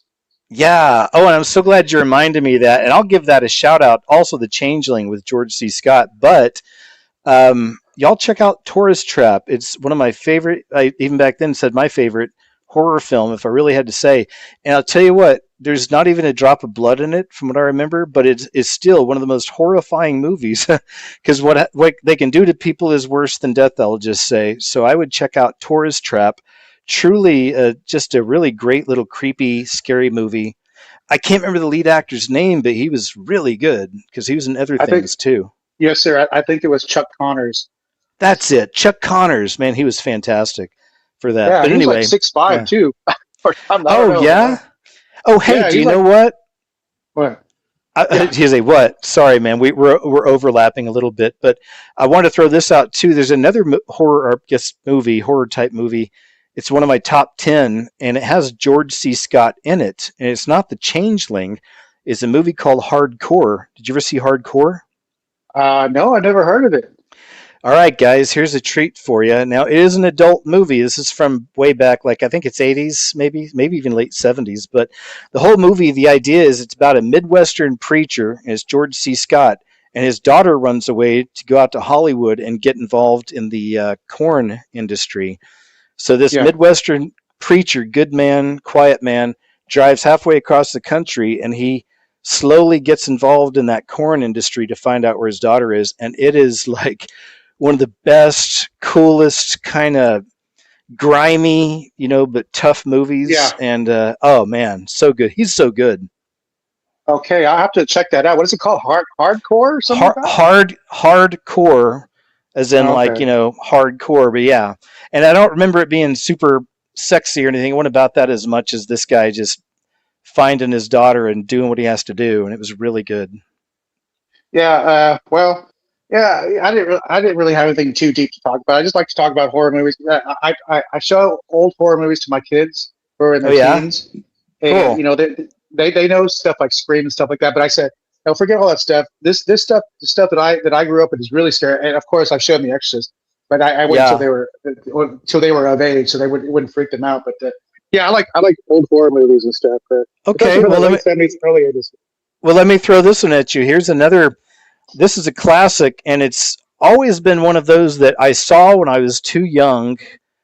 Um, and then I would see it throughout the years. Years would go by. It'd show up on maybe a HBO or a Cinemax, and it would still freak me out, and I couldn't finish it. It's one of those that screwed me up when I was little. But it's called Alice, Sweet Alice. Oh, I haven't seen that. Is that with Brooke Shields? Oh my gosh, that is one of the most horrifying, old school, creepy horror movies ever. Yeah, it's Brooke Shields. I think it's her first acting gig. Yeah, Oh, yeah, I'm pretty sure it was Brooke Shields' first acting gig, and wow, th- no, I've seen the cover of that because when we used to go to the video store, I'd see the cover, but I never thought to yeah. rent it. I guess it's pretty good. No. Oh, it's freaking terrifying. I mean, the combination of the yellow raincoat with that makeup type mask, which is still kind of see through, but not, but it's got makeup on it. Like man, that has Okay. always freaked me out. Yeah, it's like that was super scary. And yeah, Alice, Sweet Alice, we're throwing some real good ones at y'all tonight. You're welcome. And, and, All right. and then there was one that wasn't scary at all, but I remember I had never heard of it before, but one night I was watching TV and I saw William Shatner on a horror movie, and it was Ernest Borgnine, William Shatner, and John Travolta was in there. It was called The Devil's Rain. That wasn't scary, but it was like, oh my god, William Shatner's in a horror movie. Wow, I have to look that one up. Devil's Yeah, Rain. Okay. yeah. Ernest Borgnine was in that, and I don't know. I like all the John Carpenter movies. Not all of them, but most of them from the late '70s, early '80s. But Oh anyways, yeah, yeah, loved him. Him and David Lynch were the reasons I went to film school later in life. I was a huge fan from a very early age of both those guys. And Prince of Darkness is another, really underappreciated gem. If y'all want to see a good scary movie, check out Prince of yeah, Darkness. That's a good one. yeah. That is one of the more obscure John Carpenter movies I do have that in my collection. Yeah. Yeah, it's a good one. It's a good one. Any else you wanted to share with us? Let me see. God, yeah. Of course there was. I'm too nervous. I can't think straight. So, so But You're all right. You're doing great. hey, what's just real quick, and you don't have to go in too deep. What's it like in Oklahoma? Because I plan on doing some road tripping because I live in Texas. Okay. Oh, And no way. Great. I live in San Antonio, but Oh, I that's a plan good on doing drive. some. Yeah, yes, sir. But I just want to know because I've only been as far north as let's see, Abilene. I've never been any further north than Abilene, and Oh, I just want to know is there a lot to do in Oklahoma or not really as far as nature or something like that? yeah. You got to come on up. I mean, so yeah. In fact, well, first off, it's funny. I have friends in San Antonio. I've taken that drive from up here, so it's a good drive, and yeah, I love San Antonio. But yeah, man, come up to Oklahoma. So if you go to Oklahoma City, there's plenty to Yeah. do. There's all kinds of really, really nice restaurants, and it's a real cool setup down there. All kinds of bars, restaurants, fancy Okay. stuff. But then what I like to do is I spend a lot of time up in northeastern Oklahoma, which is where the Yeah. mountains and the hills are, the Yeah. Ozarks even, right? So yeah, so I spend time in like Tahlequah is one of my favorite spots. Yeah. Uh, I go up there a lot, but if you really want to get in nature, that's where you go. And what you do is during the summer, you go to Tahlequah and you float the Illinois River. It's a perfect float. You can kayak, you can float a tube, Okay. whatever. But man, we have great kayaking, beautiful wilderness up there, really, really nice hiking. A lot of frisbee golf. It's popular out there. So yeah, Yeah. Well, anyways, I think I'm probably as old as you. I'm Gen X, so I don't there you know go. I'm not exactly sure how old you, but how old you are, but I think I might stop and smell the roads and stop working so much. I work a lot of overtime, and I think I start to do Yeah, more road trips. you should. Yeah, you should do that. I do road trips a lot too. I'm a big fan of it. Like I said, I go to Texas quite a bit, family and friends out there. So yeah, no, Yeah. I'm with that. Yeah, it's really important to take road trips. Even from where I'm at, it's maybe almost 3 hours just to get out there to the mountains. But I love it. Yeah, I love to just take the drive. Chubb's at my side. Music playing loud. We're good to go. Yeah. All right. All right, KG. I'm too nervous. I can't think of anything else to talk about, but Oh, I you have a did whole great. bunch to say. but Well, maybe but next time, man. That's okay. You did great though, Roger. Always good chatting with you, man. one more thing. I met Yeah. Jonathan. I met Jonathan Kleck about 10 years ago, and No because way. I work for the post office. He used to come into my post office all the time and send his packages off, and he Oh, would no always way. yeah, and he talked to me about the stuff that you talk about, but it was actually more than 10 years ago, and it was in 2016. And no offense, at the time I thought he was a little out I there, know. uh, but because I was more political than I was spiritual, and he talked Yeah. to me about how all the political system is all bogus. It's all one system. They're all anyways. I won't get into it, but I thought he was kind of crazy. And he gave me his DVDs, and I watched them. And I thought, well, this guy's a little out there. But slowly, then I came across your channel, a few years later, and then you started talking about Jonathan Kleck. I'm like, oh my god! I mean, sounds Love like it. maybe somebody up there was trying to steer me Love it. someplace. I don't know, Hey, but I love yeah, it. Man, I'll yeah, tell you, man, yeah, because he's a character, a really interesting guy. Even was going to be in the X Games for the for yeah, skydiving. I mean, right? But yeah, no, look, I have a journey with Jonathan, personal one. He's a friend. I um, prayed about him yeah, when I first found him years ago. I was online making videos like 2012. Prayed about it. Eventually, the Lord, led me to where I got in contact. Actually, we got to meet, became friends. I've been over there a few times throughout the years. I've known him yeah, probably good 10 years now. Every now and then we'll catch up, see what's going on. But he's a busy guy. I'm a busy guy. He's got a lot going on, and yeah. definitely right. You know Yes, how it sir. is, but yeah, he's a character. The Lord takes just some of the just wildest characters sometimes. It's interesting. But go ahead. And again, I didn't mean any offense by it. I mean, No, it I was like know. 10 years ago, and Yeah. I just thought it was kind of weird the way I met him, and then just like maybe a couple years later, I started listening to your channel, and then you brought him up. I was like, oh my god, and then Yeah. also I saw that guy, what's his name, Paul Joseph Watson, brought him up on one of his videos also, and I was, oh Wasn't my that god, wild? I know. yeah. Yeah. But anyways, I thought I'd just throw that in there. But it's been nice Glad you talking to did. you. You too, And Roger. hey, you know what? Keep doing what you're doing because every time, not it, you put your videos out or you put, catching up with KJ out, And I find and I'm not trying to kiss up or anything, but I find when I hear all the stuff that you have to say about the world and about life, it's really comforting. It brings comfort to my heart. And I don't feel like I'm not trying to be all sentimental, but yeah, No, I just love it, keep doing what Roger. you're doing. Thanks, Yeah. man. That's beautiful. Thank you for sharing that. I love to hear it. I mean it. Thank you. So beautiful stuff, Roger. But hey, pleasure chatting as always. We'll do it again next time, okay? Yeah. Thanks a lot. All right. Take care. Thanks, man. What a beautiful message. Thank you. Um, all right, guys. Hey, we got a crew here. We got a crew. We got some people coming in. So let me go ahead and jump over to the next background here for our next guest. We're going to bring in, let me see, this is kind of mysterious and interesting. Roger, thanks again. I may move you guys out of the studio. It's not to be rude. It's just to make room in case anybody needs to come in. But man, thank you. All right, Mitchell. Mitchell is next. How are you, Mitchell? Hopefully you can hear Can me. you hear me, KJ? Yes. How's it sound? Good? I'm on headphones. Sounds okay. Okay, good, good. Man, yes, how I am, that's a loaded question, sir. How are you? I really am good. I'm always good chatting with y'all. It's always a pleasure. So thanks.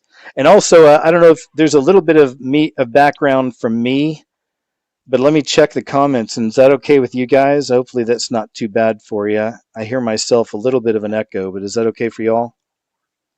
It's really not bad. Everything's perfect on my end. Okay, cool. Keep going then. I think we're fine. Go ahead. Yeah, Eh, so I guess this is like the fourth time we talked, I believe. I believe so. Yeah, so you might I'm the to refresh your memory. I'm the Bible guy, the guy that told the testimony about praying about God's word and the Bible. You know, was hand delivered to me like within a couple of weeks. Oh, yeah.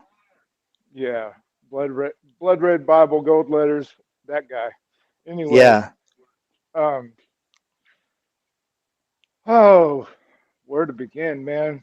We are, man. We we can all feel it in the air,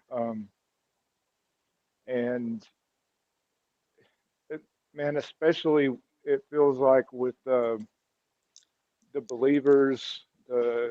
I know you don't go to church, but like there's been a tension in our church. It feels like it's just yeah, there's Who's something in the causing air. who's causing the tension? Is it the leader? Uh, it's hard to say. Um,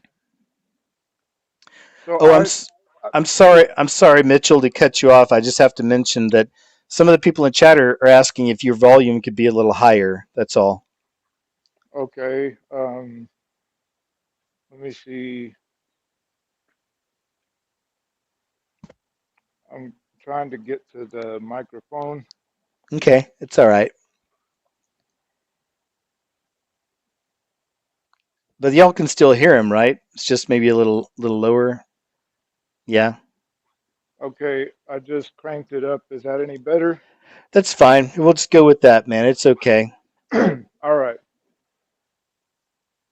Yeah, no, I was just saying so I've been feel feeling a call uh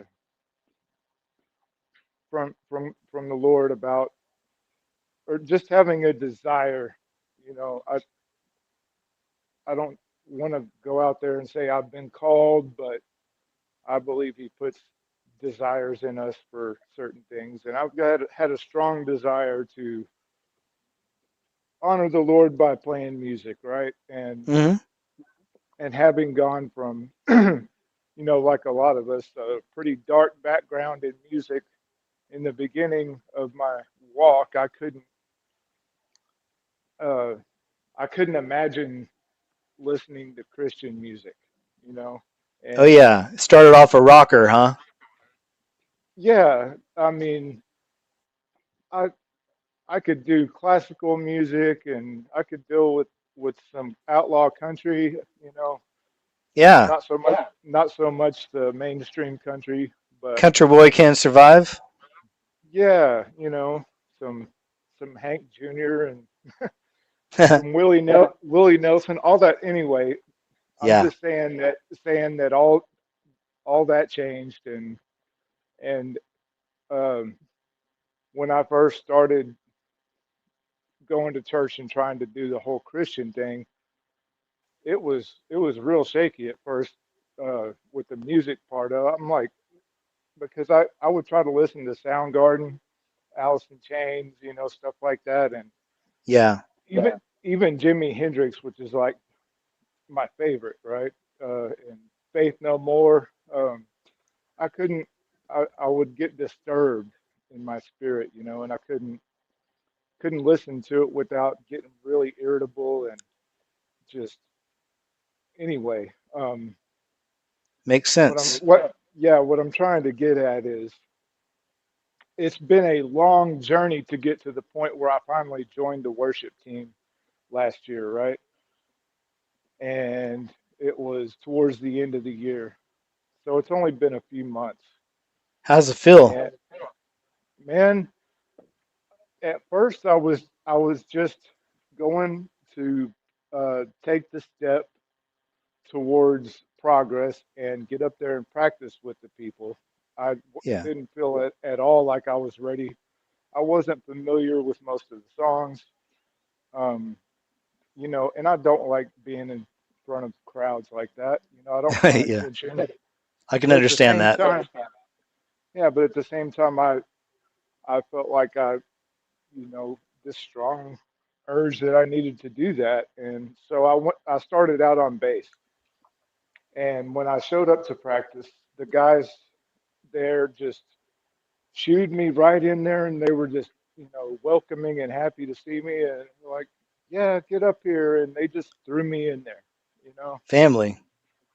yeah, and I was like, thank God, man, I had no, so it must be a God thing, right? Because that never happens, and um, and we're a growing little church, man. There's a whole story behind this little church, and I wouldn't normally be a churchy guy either. I'm not a churchy guy because of what most churches are like, so Right. denominational and set in their ways, and you know, so Well, here Mitchell, if lately, you don't go ahead. mind, that's why I hope that people get the message that I really try not to, downplay church too much because I don't know what that person's personal path is. It might be to church for a while. They might need a community. Maybe it's for their life. I don't know what the Lord's plan is. I just know what works in my life and what I've been through with churches and whatnot. However, again, I'm open to all of it. So I'm glad that you're on that path. And it sounds like you're actually doing well in it. So please continue. Well, it's a painful process,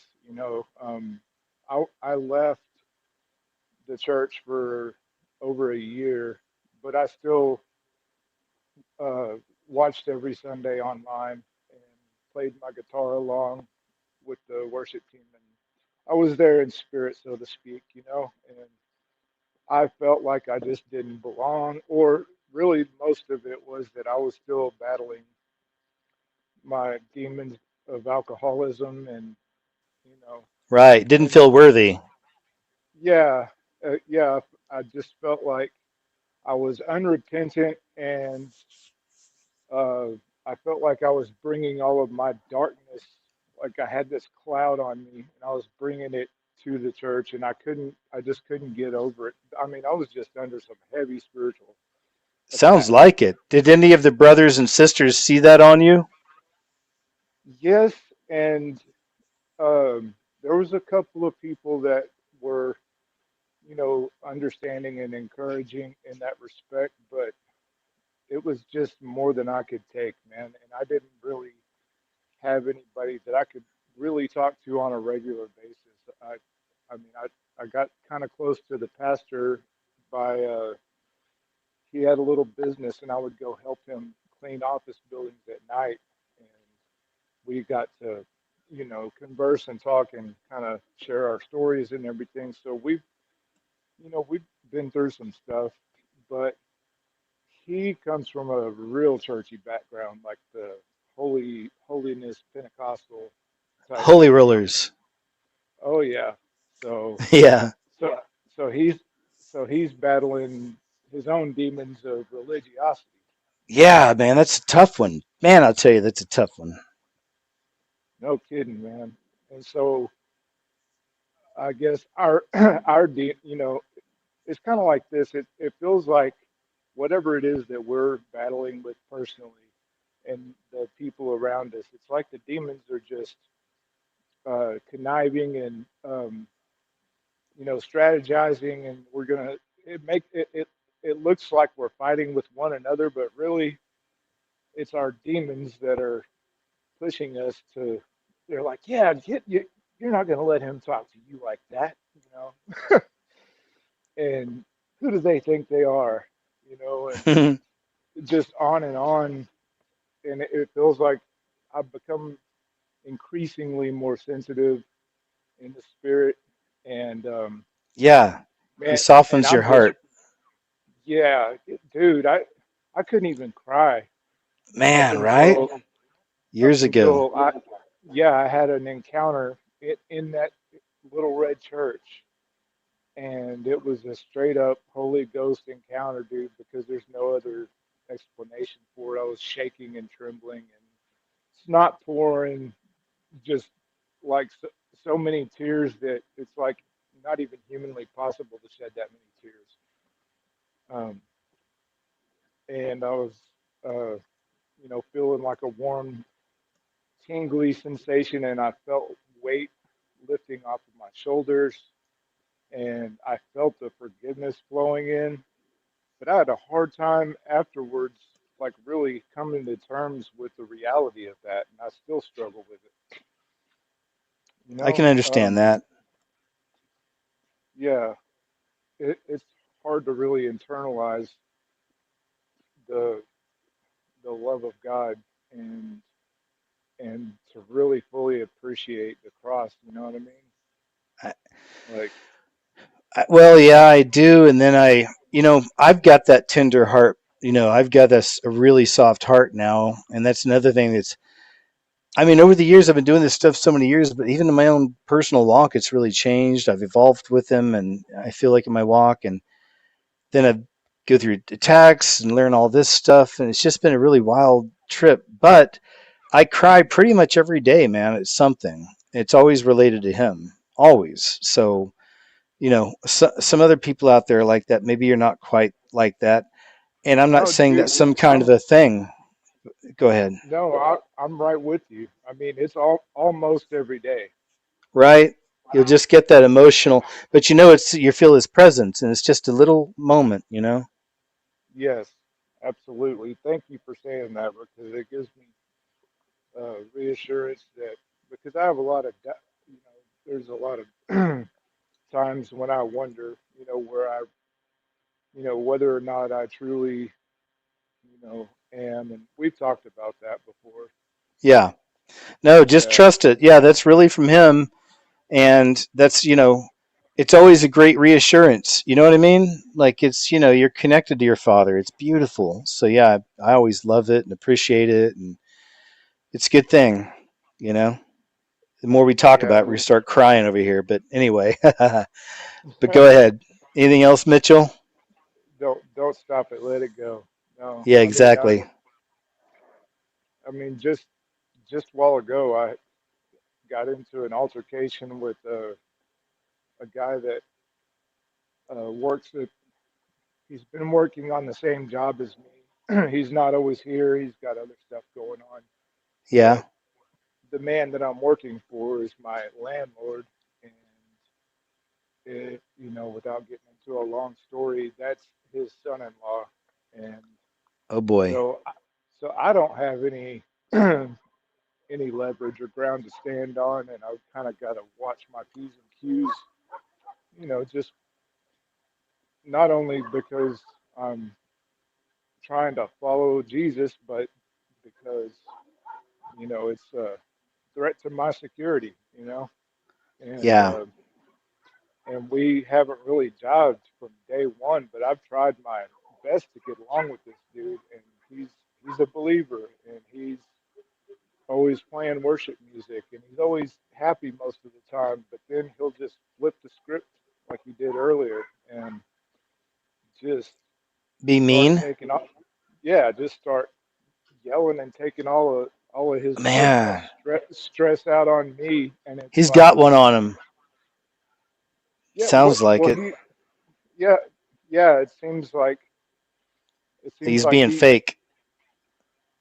yeah, yeah, You and may be dealing with a tear. I mean, I'd pray about. You know what? I would even ask if he would let you pray with him. You know, and just maybe you just talk to him. I don't know. Just say, hey, I don't know what your relationship is either. So I don't know if you can say, hey, man, you know, can I pray with you because I like you and we've always got along, or whatever it is the story is. But I've noticed that sometimes you let a little anger out. Maybe even find some of that scripture that talks about the dangers of anger and letting loose on that. I can't remember the exact ones, but I've seen them. But maybe something like that. If he's such a believer, then share some scripture with him, to back it up. I don't know. But pray about yeah, it. See what the Holy Spirit tells you to do. yeah, I have been, man. I don't. I'm like, I, it doesn't really matter whether you're right or wrong. You don't. It doesn't do anybody any good to be right in a situation. You want there to be peace. Yeah, You just want, be peaceful. Exactly. It's okay to be wrong but about something. Whatever. I was wrong, right? So just yeah, sorry. but I did get offended, and I did get my toes stepped on, and I did snap back. Yeah. And I don't know how. Like, I guess if I would have just remained completely calm, which would have been very difficult in this situation, considering the stuff that he was saying. He was insulting basically my character, integrity, my work ethic, everything. Was he right about anything? And no, it was honestly, um, he his thing is this is taking too long, um, and he thinks I'm just dragging this out. But I've been here day in and day out. I have a messed up schedule, so I admittedly I show up late to work as far as everybody else is concerned, and I wind up working till freaking 9 or 10 o'clock at night. I'm still at work right now, Dang. and and that carries over into the next day because I mean, as much as I try to drag my ass out of bed at seven or eight o'clock, my body and mind will not function. They just won't Right. do it, That's right. and so I get here when I get here, but the boss, you know, seems to not Probably have an didn't like issue that. with. Well, he doesn't seem. Yeah, I would think that he doesn't, but he's expressed that he doesn't care because he knows I'm putting in, 8 or 10 Extra hours a time. day. Okay, good. Well, if y'all have an understanding like that, then good. Right, As but long as there's not some kind of he's being nice to your face, but he's has hidden aggressions or something. That's not good. right, and he's a believer as well, but he's kind of more along the Southern Baptist, I guess. Oh boy, hellfire.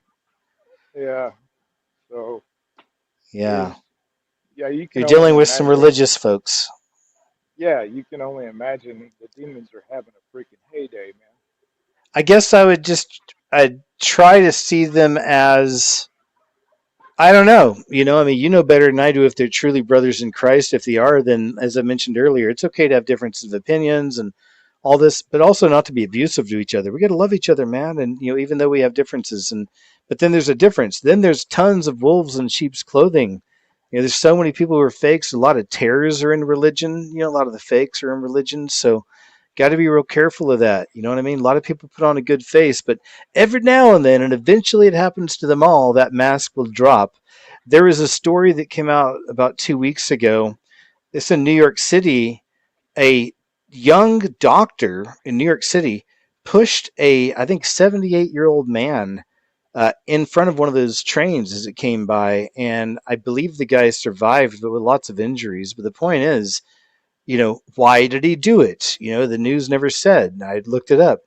But it makes me think about this, that, he's a doctor. He's a young guy. He's like in his early 30s or maybe late 20s. Young guy, young doctor did this. And like when I see stories like that, I think that just for a moment, the monster's mask dropped. He's done a good job, or she's done a good job of fitting in with society, doing the right thing, having the great job, beautiful people, charming, funny, whatever.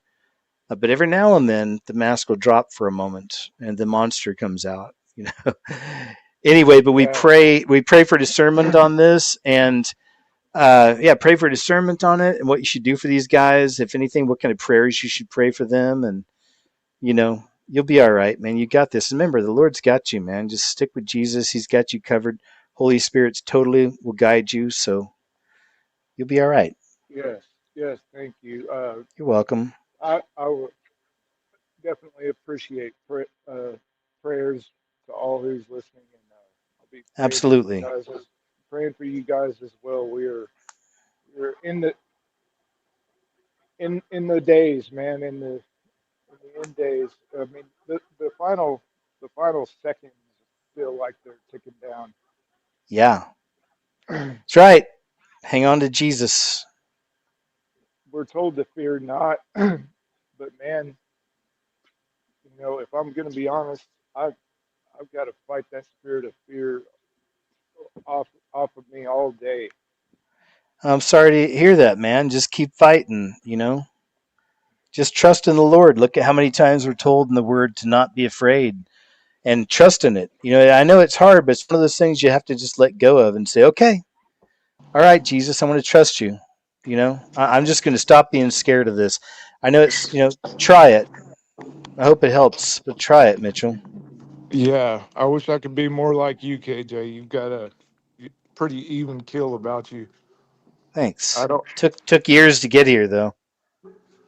I I'll can't say imagine. that. I can't imagine you losing your temper.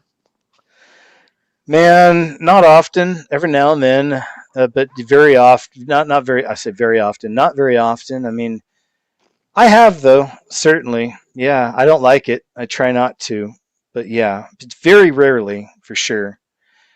But I have because I've got that dog in me in the sense that, I mean, if it was 30 years ago or something, I'd be getting into learning MMA. I did Taekwondo for 4 years as a teenager, but so I've got the fight in me and the fighter in me. So I've got that kind of an attitude a little bit sometimes. And even that I've had to learn throughout the years. Even the way I comment back to people who are mean to me online, there was a period of time I'd always say something smart back and then block them. So I'd get the last word in, but then get one more kick right in their nuts. You know what I mean? And Yeah, that's not the right way to be, but I was really doing that for a long time. So even on that level, I've had to learn to just let stuff go, just block people, forget about it, don't even give them any attention like that, because that's the world we're in. That's the way it's going to be. And to not be surprised, you better have people who are against you. If not, if everyone in the world loves you, you're doing something wrong. So yeah, anyway, I think you get it. But go yeah. ahead. Uh, just off topic, I was going to ask, did you experience the outage with Verizon? Or Briefly, but it wasn't too bad, but I did. How about you? yeah, I had Verizon. I had to switch over. Um, uh, it's pretty sad because at first when I saw that there was absolutely no service, which is Yeah, very unusual, and it kept on for a while. I was like, well, you know, maybe you're trying to tell me that I need to take a phone fast, Lord, because I listen to YouTube all day at work. yeah, And then I started getting pretty edgy, like I gotta have something in my ears listening to. I can't be like dealing with all the stuff swirling around in my brain like that. And um yeah, it was only a matter of like 3 hours, and I was at the store, and I'm like, hey guys, and it wasn't as crazy as I thought it was going to be, but there was, of course, a lot of people wondering what was going on. And yeah, right where I'm at, it was in West Texas and Midland, Texas. It was pretty much everybody. And so that was just like a taste of, how it begins, because the first thing to go is communications, Yeah. and your mind just starts going from there, like, okay, what's really going on, and I'm not prepared if this is the real thing. And Yeah. Well, man, Mitchell, I just tell you, man, just try to, spend more time with the Lord and, maybe even read the word more or just pray, talk to him, but send all these things to him, cast all of your problems onto him, man. And that's what he's there for. And I promise you, and believe and wait for the answer because he'll show you clearly what to do. And I hope that helps. And I'm not trying to cut it short, but we've been going a little bit over 10 minutes. So I want to keep moving yeah, because I got some people waiting. No offense, of course, but it is always a right. pleasure, man. And I know you'll be okay. We got people praying for you right now, I'm sure. I appreciate you, KJ. Carry on. Thanks, Mitchell. All right. Hang in there and we'll do it again next time. Okay. All right. Love y'all. Later. Take care, man. Thank you. We love you, man. All right, Mitchell. Appreciate you. Thanks again, you all, for your patience. I'm going to go ahead and count it out. We got K plus 2 next. Busy Berean, Ralph NYC, Jacob, David Rife, and Thunderstone Hunter up next. So let's get a new background up for our next guest. So that's pretty nice, but let's get some color up in there. That's pretty cool. And next up is K plus 2. Thanks again, Mitchell. KJ, can you hear me? Yes, how are you, K plus 2? I can hear you. Can you hear me? Yes, I can hear you. You can just call me K. K plus 2 is just my handle. Thanks, Kay. That's a lot to say. It's a mouthful, I'll tell you. um, yeah, and I just want to thank you for, giving us time to just, talk about what we want. Oh, you're Um, so welcome. I love it. but anyway, I wanted to share a little bit about my career in the financial industry. I've been working in the financial industry for about 20 years, almost 20 years. Wow. Um, and where I was, when I began, I worked in a large bank, and there was a large Hispanic community, and I had a lot of respect for them. They would come in, they're working for low wages, but they still send a portion of the money back to family. Yes, very good about that, huh? Yeah. And I always thought they were really good people. um, they're family oriented. Um, but occasionally I'll catch fake IDs, and like I'm a stickler for rules. So anyone who came in with ID, I would say I can't cash your check. Your check's, yeah, I can't accept your ID, and they would get mad at me. Leave and maybe come back. But 10 years into the industry, I had moved on to doing fraud investigations. And what Oh, wow. I had noticed was that there were a lot of Hispanics who came in with fake IDs, fake checks. So that I'm working on the back end now. I'm seeing all the return checks and stuff, and a lot of unfortunately, a lot of the fake IDs and fake checks presented were from Hispanics, and they were repeat offenders, and so that kind of just changed my perspective on, you know, just the Hispanic, not the whole Hispanic community in general, but it just opened up my eyes that not everybody's good. Right. Yeah, I mean, the way they certain people were put in certain places in America to allow that kind of fraud to start taking place and totally open the doors for it for years. So I got you for sure, and I know what you mean. I lived in, if you didn't know, in Costa Rica for I guess around 3 years, and traveled to a lot of the countries out there, and I liked that it was about 50 years behind America in so many different ways, and that it was almost kind of outlawish, honestly, in some of these countries. It's like you could see where you could get away with anything. You could find anything you were looking for. I was able to find protection, I'll say, out there that I needed living out there pretty easily. There's a market out there, if you will, that's on the black market side, and you can find all kinds of things. I mean, that's all the stuff I looked for out there. But yeah, so it's a kind of a different world, for sure in that way.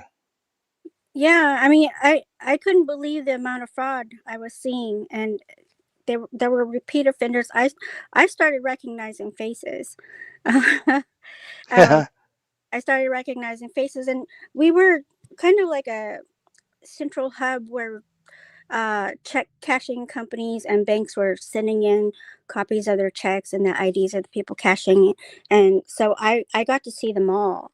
And unfortunately, the people they were defrauding were people who trusted them, people who hired them to work for them, and then other Hispanics, the legal ones, they would steal their IDs and steal their socials, file tax returns with their socials and stuff. So, Wow. if you were a victim, it's hard to prove that you're not the fraudster. Um, so it just opened up my eyes that, whatever fraud that Trump was talking about, that a lot of the illegals who come in are criminals. It totally opened up my eyes that, gosh, he's not lying. Right? Yeah, it's horrible. And, it looks like they're chipping away at it, which is a good thing. I mean, I like to see that. They're certainly trying to. And of course, Minnesota is, that's just all over the place right now. So hopefully they actually, do something. That's my whole thing. I love seeing things exposed, but there's the follow through, when it comes to this stuff. So hopefully people have to pay the price, at least here in this realm, for a while. Yeah, yeah. I just saw so much of that, and then working with a whole bunch of fraud cases back in 2022, when the Russia Ukraine war broke out. Um, it brought me back to one of the cases I was working back in 2018, where there was a $13 million fraud case with one of the largest marketplaces online, and the fraudsters were from uh, China and Ukraine. I saw the Russian names and I thought they were from Russia. But then when I did more research, more investigating, I found out that the people were Ukrainian. And I remember thinking to myself that, no, they could not be from Ukraine. They must be Russians.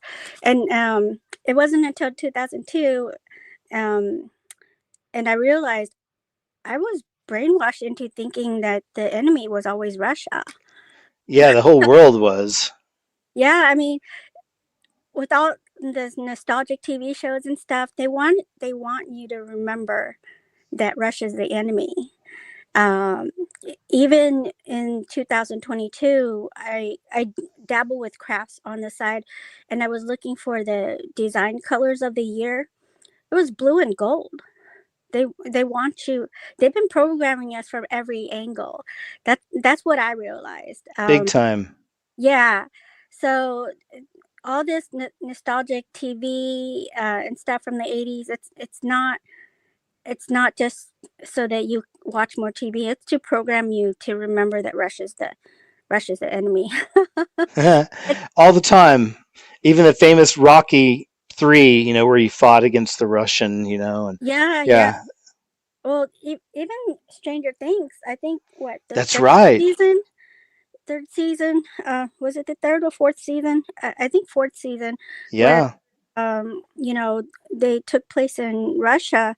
Hmm. You can remember Russia as the enemy.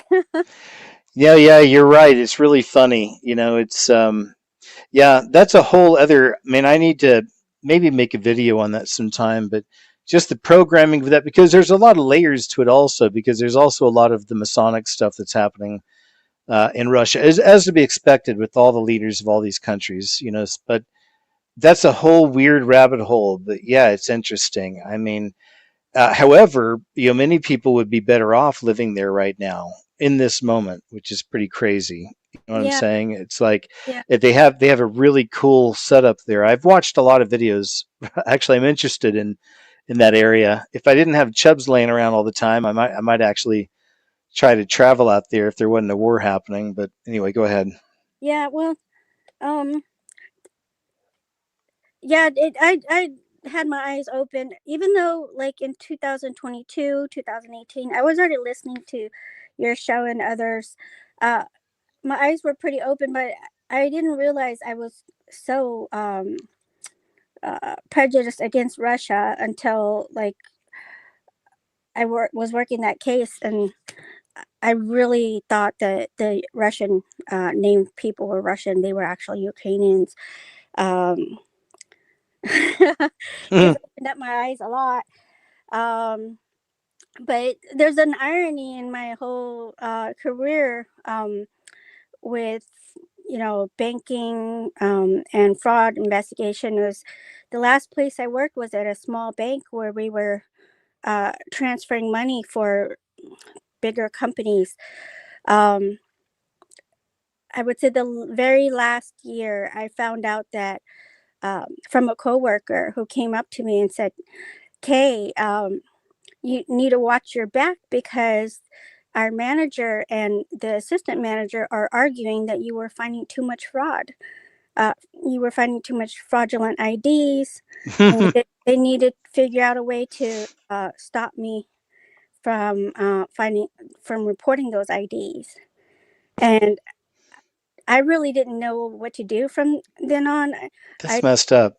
Yeah, I tried to collect as much information as I could on just the fraudulent stuff I found, and I saw the emails that the assistant manager was sending over to one of our clients saying, "Oh, Kay doesn't know what she's doing," and then she Whoa. tried to argue her way out of what I was reporting. And that's when I was saying enough is enough. I almost blew the whistle on them, but then I had a talk with the same coworker, and she said, "Kay, you're not going to win against them, and they're going to just do everything they can to make you look like the bad person. And if you don't have hard evidence to prove that what you found was fraud, 100%, it's best just to walk away." And so I walked away. I think back on it once in a while, like, should I have blown the whistle on this bank? I knew one of their other clients because I used to work for them, and I felt like maybe I should just walk in and blow the whistle. But it's been 6 years now, so I'm like, it's okay, just leave it as Good. You've moved on. live in peace. Yeah, Yeah. That's a story, though. Wow. yeah. But they, I mean, I knew why they were. Yeah, the world hates the truth teller, unfortunately. Yeah, I mean, they were gonna lose. They were gonna lose their clients, their big clients, if they were gonna report their fraud cases, because their clients were letting the illegals have the debit cards without ID. Ah, see? Wow, Yeah, right? Always goes back to the money, doesn't it, in these yeah, cases? yes, because I wouldn't allow people with fake IDs, and I've done fraud for so long that like I can just take one glance and I'll look at an ID and I'll know it's fraud, and I'll take a look at the social security card and I'll know it's fraud. So there was no way I would have just turned away, turn a blind eye to that. And I just decided the pressure was just too much, so I just quit. Good Yeah, for you. You feel better, right? I feel better, but sometimes I'm like, I hope karma gets to them. I mean, I'm not sure if I believe in karma, but sometimes, people Oh, get yeah. what they, They do. It yeah, comes around. yeah, All the major religions have their own kind of belief in a quote karma type yeah, system, if you will. Even Christianity. So, yeah, hmm, people get what's coming to them for sure. yeah. So I hope that God does take care of the people who decide to do bad, and I just walked away from it. But I'm okay now. Sorry Good. back about that. So Yeah. yeah, but that's all I have to tell Well, that you. was great, man. That was a great story, Kay. Thank you for sharing. Mm-hmm. Appreciate you, and thanks for your patience too. And pleasure. Yeah. Wow. What a story. So that's. I'm glad you moved on and you're at peace. That's the key. So thanks again for sharing with us. Mm-hmm. Thank you. All right. You're welcome. Take care and have a good night. All right. Good All night. right. Bye bye. All right. Thank you. K plus two. I'm going to switch up the background, try to keep it fresh for everybody, something different, something new. Next up is Busy Berean. Let me gonna move a little bit around here, folks. There we go. Busy Berean, welcome to the show. Thanks for Hi, your patience. KJ. No problem. Hi. Oh my goodness, I'd ask how you are, but you've already answered it like 7 times. So I know you're doing well. Thank you. I'm good. Okay, so I came across some interesting information that I never heard before, and I was wondering if you had heard about it and thought it might be fun to talk about. Let's do it. So I was listening to a channel called, I think it's called Extreme Reality Check. Do you know that channel? I'm going to tell you, even like, here's a little something behind the scenes, but I really like her, big fan. Follow Jan, her I on think her name's X. Jan. Yeah, Jan. And I actually reached out to her. This is no offense to her at all, because I'm also kind of iffy about doing shows with people. But I reached out to her about a month ago on X and asked her if she ever wanted to come do a live show with me. I'd love to do it. Oh And my gosh, that'd be awesome. I know, I think it'd be great, but unfortunately, I'd never heard back, and maybe there's something I've missed, but it's okay. And you know what? Like I said, I'm a super private person. I get it too. I turn down interview offers and stuff, things I've never even told y'all about. But yeah, I've been offered things, and I don't want to be. It's just me. But anyway, enough about me. Go ahead. She's good though. Okay. Yeah. Oh, so interesting on so many different topics. So today she was talking about, I guess right after 9/11 happened, there were a couple of senators who were, I guess, just making statements about, how we're not going to let this get us down and we're going to rebuild and blah, blah, blah. And they were quoting Isaiah 9:10. Have you heard about this? No, go ahead. Okay, so I'm gonna read the scripture. Let's see. Can you still hear me? I'm kind of looking through my phone. Okay, cool. So the scripture says, okay, Isaiah 9:10 says, it's a quote. It says, the bricks have fallen, but we will rebuild with finished stone. The sycamores have been felled, but we will replace them with cedars. And so I guess like John Edwards had quoted that, and Tom Daschle, I think his name is, had quoted it. And the funny thing is that the verse right before that, Isaiah 9:9 says, all the people will know it, Ephraim and the dwellers of Samaria, with pride and arrogance of heart, they will say, the bricks have fallen, but we rebuild with finished stone. The sycamores have been felled, but we will replace them with cedars. So it's actually, this section is about judgment against Israel's pride and how God brings more judgment on them after they show this like level of arrogance about how, oh, you can do this and this does, but we're going to rebuild anyway. So I just thought that was funny that they were using scripture in a way that didn't really coincide with the message they thought they were. Right. That's to be expected from some of these people. I do get it. Yeah. And it's to be expected from some of these tears, I guess. Well, and it's like, so these guys are just reading speeches written by other people. It's like, you don't even have to understand the full context of the chapter. It's literally the verse right before that that tells them that they shouldn't have been quoting that quote. Or is it, do you think, like, I tried to find out who the speechwriters were. You can't really find out who they are. They're not named. But it's like the fact that it was this wide message that was continuously like repeated, that it just seems like it's giving like enemy within vibes. You know what I'm saying? Sure. Yeah. Twisting scripture for sure. Yeah. It's nasty work. Yeah, it is. But I think a lot of these people, I try not to assign like, malice to a lot of these people, because I think they don't even understand how they're being used.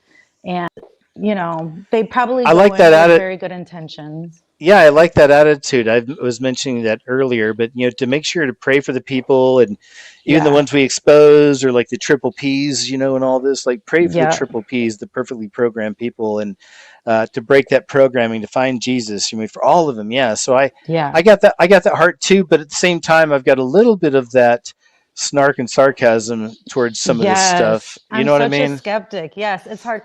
It's hard to maintain that balance, but like you were telling the guy earlier today, it's like we are commanded to pray for our leaders. We don't just get to sit back as Christians and be like, well, the world's just going to world. It's like, no, You this don't guy's have to trash. Yeah, yeah, whatever. exactly. You don't have to like buy into it. You see what it is, but we're still called to pray for I all of our know. leaders. I Like, love that. period.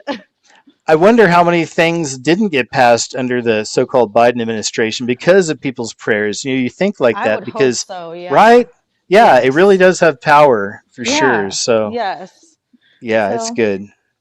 yeah, that was just one thing. And then I wanted to ask you about, so do you, I think I've heard you talk about it before, but you don't really use ChatGPT. You haven't really explored, or is that like a hard pass for you? The only times, and I'm trying to not get in the habit, but sometimes now when I'm on X, they have a little button for Grok, so I can watch a video and then press Grok and pretty much get an idea or not if it's AI or not, that video. You know what I Oh, mean? nice. So, Yeah.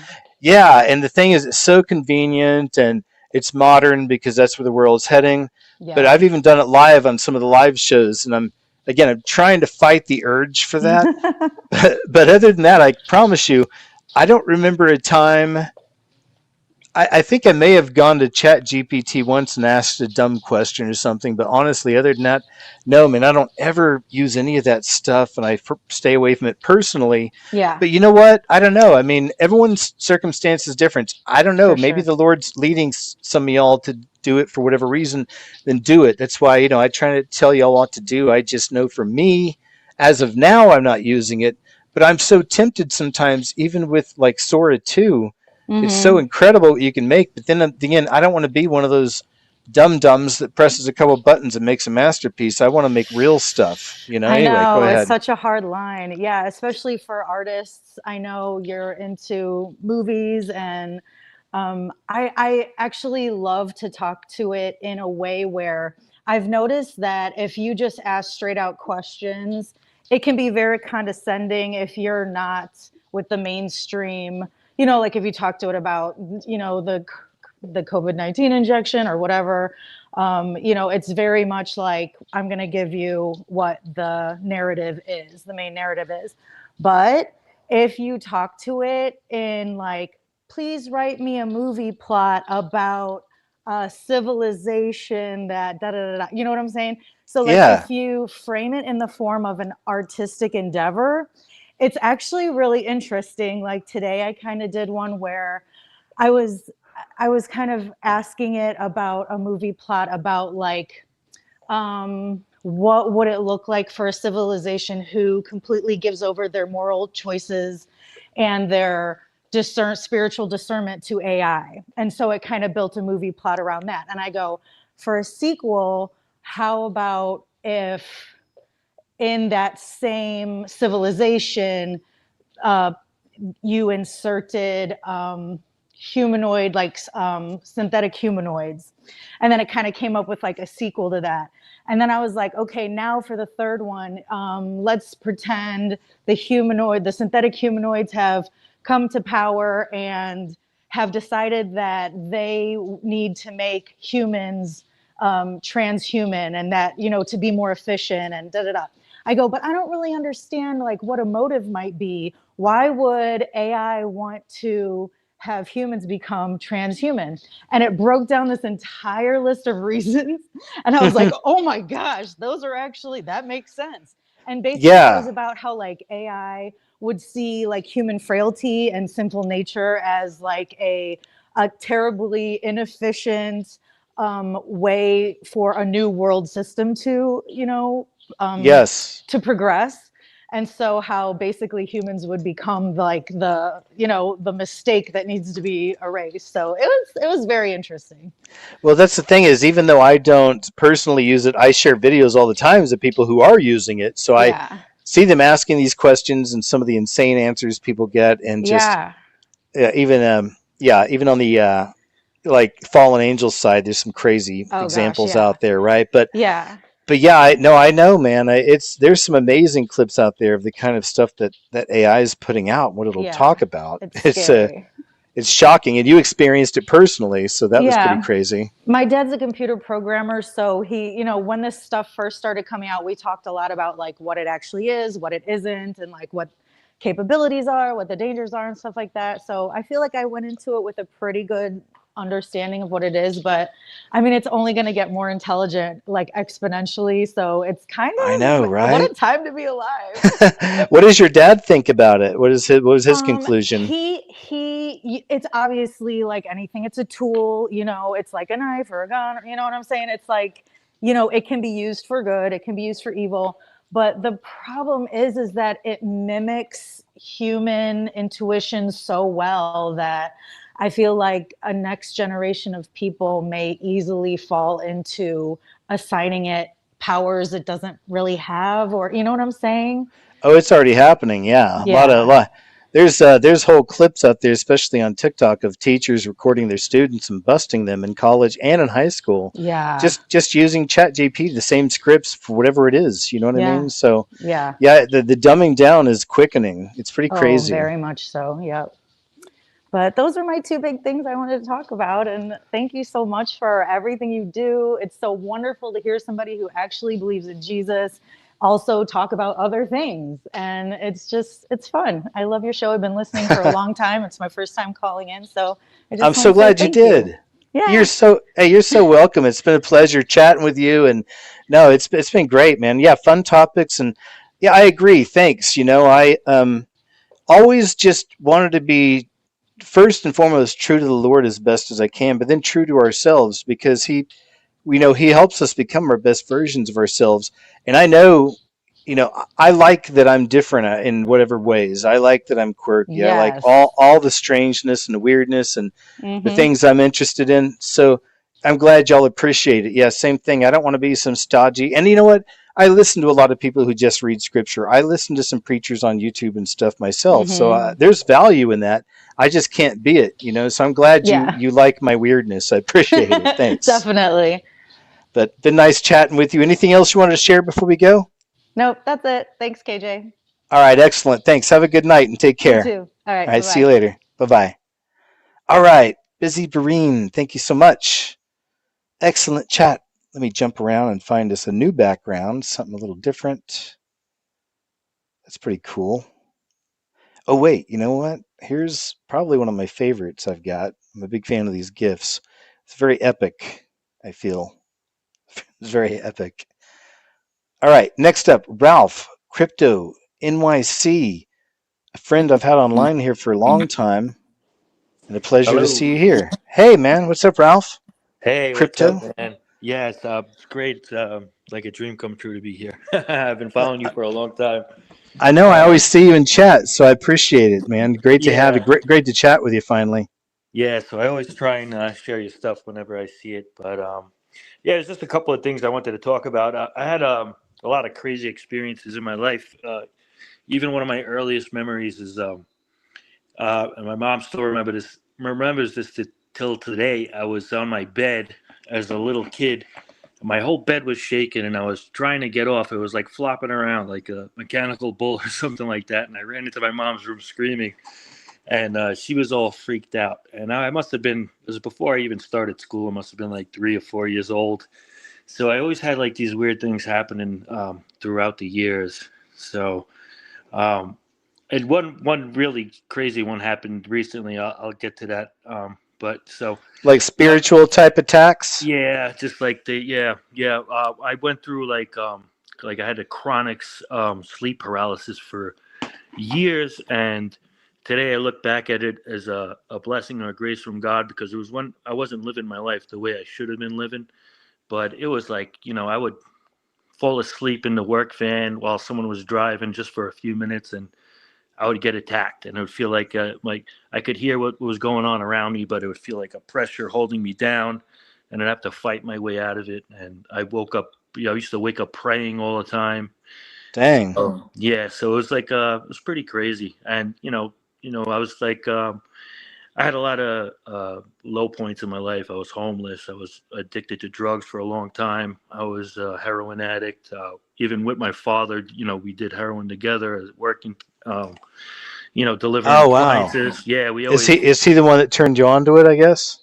No, it was we were actually working together.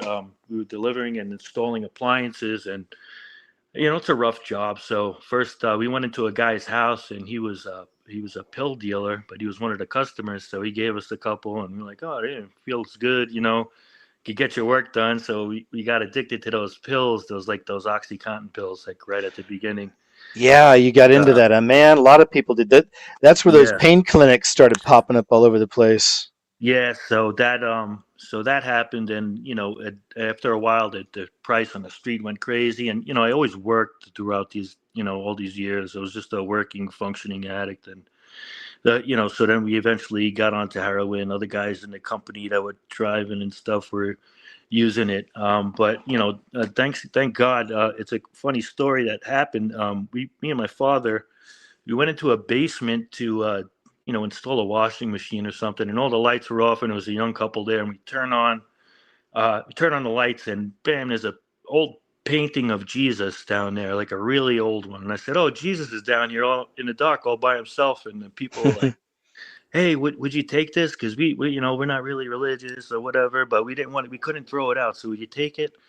So I ended up taking that painting, and as things went further downhill, me and my dad ended up like renting a room and living in a room together, and he eventually got clean and went to rehab, and I was still working and I was still using, but I would have this picture of Jesus looking at me all the time. And I even though I was in addiction, I always prayed, I always believed in God, and I didn't want to be there. I was just doing it just to get through the work day, but then it's just like you get trapped. So the way I see it, like I took Jesus out of that dark basement, and he took me out of that darkness too, because I just couldn't stand to have him looking at me anymore. So finally I gave up everything, and I said I was just going to put it in God's hands, and I went into detox, and I've been sober not rightly ever since, but it was a bumpy ride. I went through a lot of different rehabs, and what really got me sober was a place called St. Christopher's. It was run by the Franciscan friars and monks. So it was a spiritual program, but it was just like you didn't have to participate in that. So I just volunteered every day to serve mass. So I became like an altar boy, and for like 6-7 months straight while I was there, I would serve mass every morning.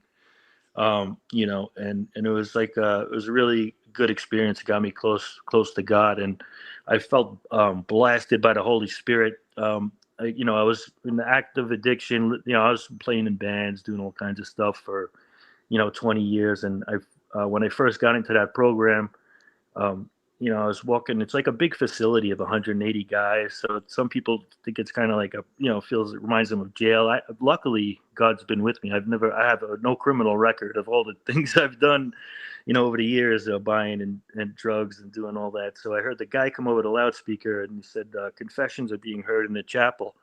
So my parents they raised me Catholic. We weren't really religious, but they made me, I went to my communion and did all that stuff. So I went down I went down into the chapel, and it was just like, I really didn't want to go, but something just like pushed me in there. And so I went, and I spilled my guts to the priest, and I've been to a few confessions since then, but he said something different that I never heard since then. And he said, after I told him everything, he said, I want the power, the Holy Spirit, please come down and forgive Ralph. And just as he said that, it was like my whole body got warm and tingly.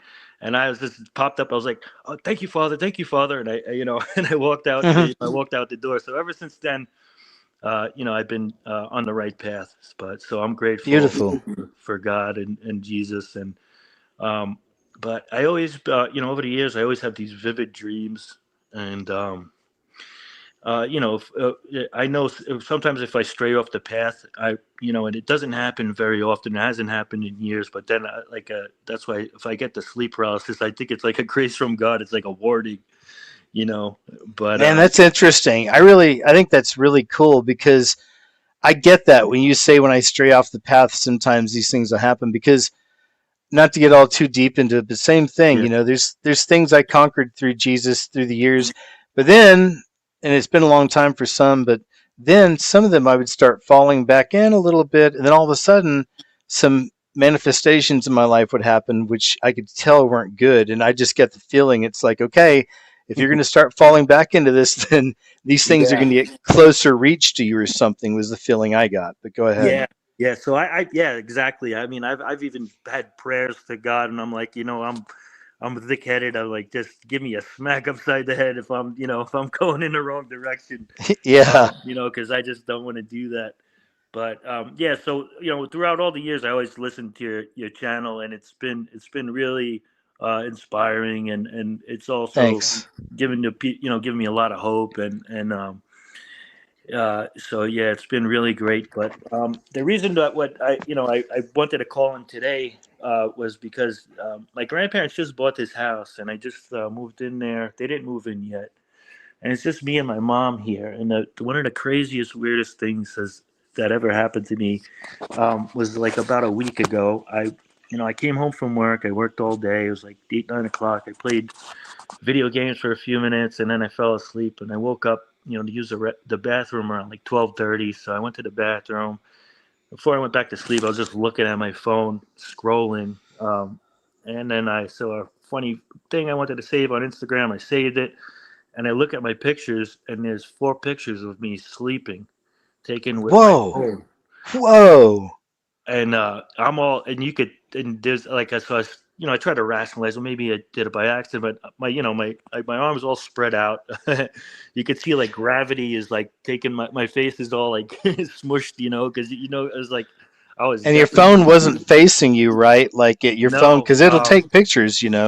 no, because you know what? There's no furniture here, so I just got one of those mattresses off of Amazon, the ones that come all balled up, and so I got one of those. I was sleeping in here. I do construction and stuff, so I was doing, getting the house ready for my grandfather.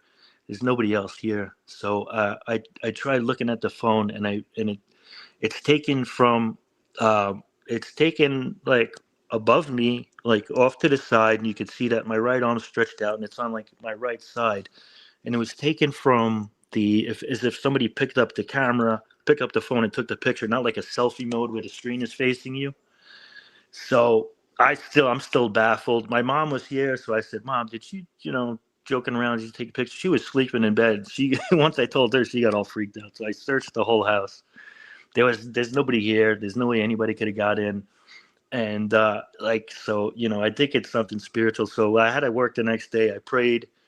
I prayed for an hour and a half, and then I went back to sleep. And I'm not too freaked out by it. I mean, it's just, there's no explanation, but because I trust in God and I have faith in Jesus and everything, I know that I'll be all right. It's just it's just something that, like, it seems like a lot, and it seems like crazy if you when you tell somebody, like, oh, maybe one of your friends is playing a joke, but there's nobody. It's just me and my mom here. So Hey, I got you. That's why I love this, format, because you're talking to the right person. I'm open to this. I believe. I know the Lord works in weird ways. I know the spirit realm is around us, and sometimes we get peaks. So I'm with you. But go ahead.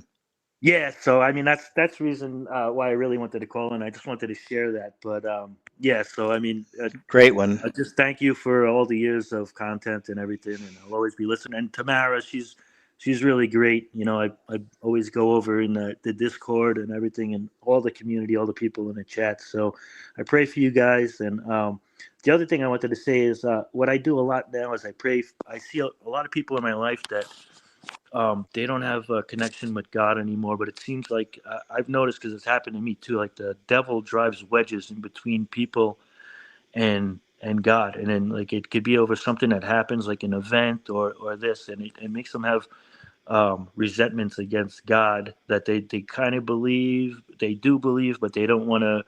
They just feel like they were like shorthanded or something like that. So I always pray for all the people around me that I meet, that gets resolved, that wedge that has been driven between them and God gets taken out. So yeah, if anybody wants to pray for their friends and family and people in the chat, that's what I like to pray for. I think it's really important. I'm glad you do, and thank you very much. And thanks for shouting out Tamara. Yeah, she's a legend, OG at this point. Been years now. Yeah, She's the yeah, one that's she's great. lasted. I've had others throughout the years, but Oh she's yeah, she's the last one standing, man. So yeah, I always appreciate her. But yep. no, yeah, you're very much appreciated too, man. I always see you in the chat. Everyone loves you, and just thanks for being a part of it here, and thanks for chatting with me too. It's great to finally chat with you some. Yeah, Thanks for it's sharing. awesome. Thanks, KJ, man. Have a great night. All right, you too. See you next time. Take care. Bye. All right, bye. All right, nice to finally meet or chat with Crypto NYC. He's been a friend here online for so long. So I love it when you guys get a chance to call in, if you will. I'm going to throw a different background up here now. Let me find something fun. That's a little much right there, isn't it? It's really bright. There's a lot going on there. This is pretty cool and peaceful. All right, so we'll do this. We'll bring on Jacob. Welcome to the show. Hi, can you hear me, brother KJ? Yeah, you sound good. How are you?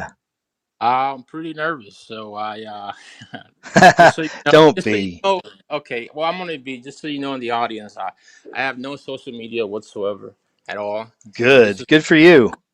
yes, this is the first thing I've ever done with social media, but it's to attest to the fact that I love the Lord and I love you, and I just wanted to do two things: express first of all my gratitude for all you've done. I've listened to you since I got out of working for the government. I worked in a three-letter agency, let's say that, and I was very confused in my walk with the Lord. And before I went into that this government agency, I prayed to the Lord, and I did what you did, what a lot of people have done.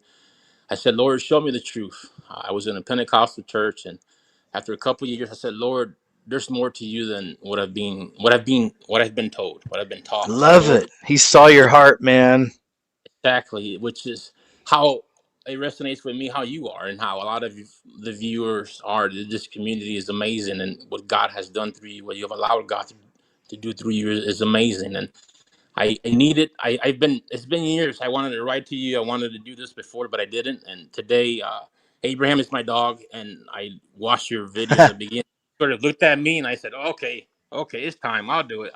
Finally, I I I just it's amazing what you've done, and there's so many people out there, and not to speak ill of people, but you've done like Stuart Peters. It's just a lot of them are working for the government. They are, and I'm not just saying that from a negative standpoint. As a prior government employee, they're there to distract the people, but you're the genuine. And I'm not saying that because you're always correct. I'm not saying it because all your analysis is correct, but because your love for the Lord, and you are Thanks. putting the Lord before everything. And thank you for that, brother, because it's a wild world out there. And have you ever found somebody out there that you've talked to and then you sort of go like, yeah, they kind of understand, and then you say something, they look at you weird? Like, that's all I run into, because no one really know the truth, even though they say they want to, but you do it. So thank you for what you do, brother. Oh, man, you're welcome. I really appreciate that. Thank you so much, Jacob. And I also want to say something else, and I don't mean to disrespect you in any way. So if No, I it's do, okay. please correct me. But I didn't do it. But working in the agency that I worked in, there are different people that had a duty. Let's say that they would go online, whether it's Facebook or Twitter or this and that, and they would listen to different people, and then they would make a report. So the way we called it was a baseball card. So that may not mean nothing to, even though you were in the Coast Guard, correct? Yeah. Right. So but do you know what that term means, baseball card? No. Okay, so what they do, so what the government does, right? The average person says the government is not listening to me. They don't care about me, but they are. So a baseball card is like a normal baseball card. It says the name of the person, where they live, what they do, all this. So every American, every person has one of those. They have one on everyone. So, but the average person isn't going to believe it, but you are. You are. There are things that you say sometimes that I fear for what you say, and it's not that the Lord isn't going to protect you. Right. Sort of like with taxes. Like, don't say it, but you say certain things about taxes as you're Yeah. in Christ. Not that I want to correct you or anything, but just steer away from that, because they're listening, Yeah. and they'll use it against you one day, brother. They'll come knocking on the door and they'll say you're gonna have to go to prison for this time for not paying or doing this. And so just don't put yourself in that predicament. That's the main reason why I wanted to call, because I love you and they're listening. That's just, Thank you, man. Solid point. yeah. Yeah, it was crazy because my old channel was called. It's still around now, but the scariest movie ever, and it came back. It's when I started in 2011. Has 500,000 almost subs there, but years ago, gosh, sure 6-7 years ago, somebody sent me an email about this and said that I was found on a list. The scariest movie ever channel was, and there were 6 big names on there, and one of the names on there was a Rothschild. It was one of the younger guys. Hmm. I believe it was a Rothschild, and then. So I looked, and they had YouTubers set up in different categories as far as left or right, and they had the scariest movie ever in a far right extremist area. So Yeah, yeah, they do, and I know I'm just a weird voice online, but before the Lord, our Savior Jesus Christ, which I love with all my heart, not to say that I'm perfect, I'm going to meet you in heaven. I can't wait for that day. I'm nervous talking to you. I can't imagine how it's going to be when I see you and our Lord and Savior. I'm being real, like they're listening. So yeah, so just steer away from certain things. Not that God doesn't have your back, but it's just be smart, right? Be at yeah, quiet. I shouldn't joke about that kind of stuff when I see that anti-government type stuff. Sometimes I'll joke around too much with it. So yeah, I get you. I know what Yeah. you're saying. And Yeah, another thing is not necessarily you, but I watched a couple other people, but you're, I mean, not trying to in any way flatter you because I'm not gaining anything from it. But as the that's all right. Lord, you're it, man. I watched 6-7 hours of you, and my family's like, "How can you do it?" I'm like, "I need more because you're one in a million, brother. Just keep doing it." But sometimes some people say that they don't understand why their views are not going up or their thumbs up. And this is just something that I felt and I wanted to write to you, but I didn't want to offend you. Is just imagine Paul. Imagine the Holy Spirit coming to Paul through an angel or through another person saying, "Hey, Paul, in approximately 2,000 years, people are going to read your writings to the Galatians, to the Ephesians, or to Matthew Ah, through the phone." He's going to be like, "Through what? Through an app? Through what?" So just imagine they couldn't even comprehend the millions, the billions of people, whether they were going to be saved or not, that heard, that read their writings, that God spoke through them. The same with you. So don't let YouTube, with the number of views or the number of thumbs up, determine how many people God's reaching through you, brother. Because the views is just it's nothing compared to the truth of God, what God is doing. And one day you're standing before God in heaven. I'm imagining God will say, "Look back," and there'll be hundreds, if not thousands of people that you've touched and you've allowed God to reach. beautiful, Keep it up, brother. man. Keep it up.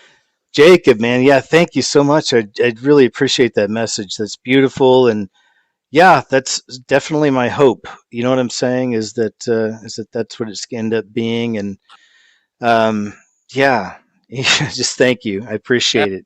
And I mean you from the heart, and thank you for that. Thank you for accepting. And I've been told that I'm too blood, I'm too this, and people don't really like to receive certain things. But it just attests again to the man that you are. So thank you for that. And I just cut me off. I don't have social media like I said before, so I don't know No, you're good. what to say, what not to say. But this world is just wild, and social media has catered to the beast system and has manipulated how people speak, even us Christians, how we communicate with one another, how we address one another, and it's wild. But what you're doing, and again, I'm not gonna lie and say that we agree on everything because we're never gonna find somebody who we agree on everything And with. that's okay. Yeah, it's good. Might be 10 years ago, and I would disagree with myself because it's just we grow with the Lord. And this, as Paul says, I was a child, and I'm no longer a child now. But what you're doing is just as a member of the body of Christ and as an ex-member of us.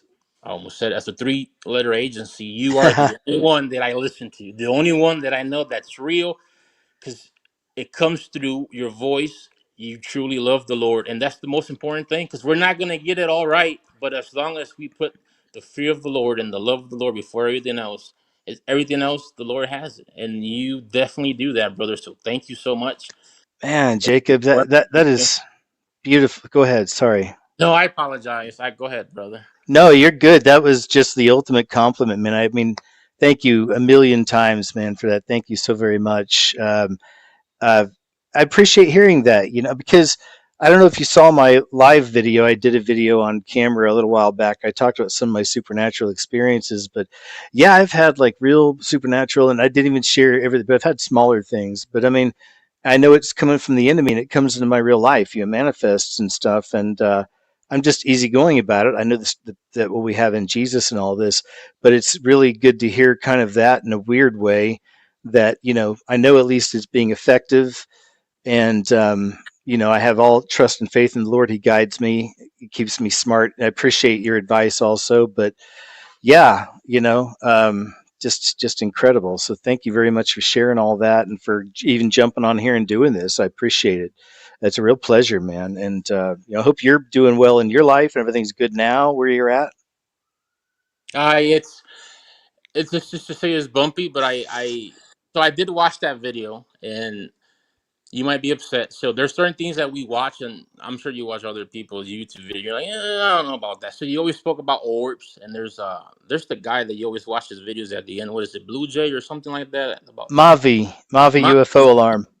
I usually don't watch those because I worked in that industry, and I know most of them are fake. So I was like, well, KJ believes it. So there was a time where I was stationed somewhere. I was doing a duty. I was doing an assignment, and again, I don't know what words are okay to say. I don't want your platform to get dinged, but I tried to do what Samson did. If you know in the Bible, he sort of took the two pillars and he did something. You know what I'm trying to say? Oh yeah.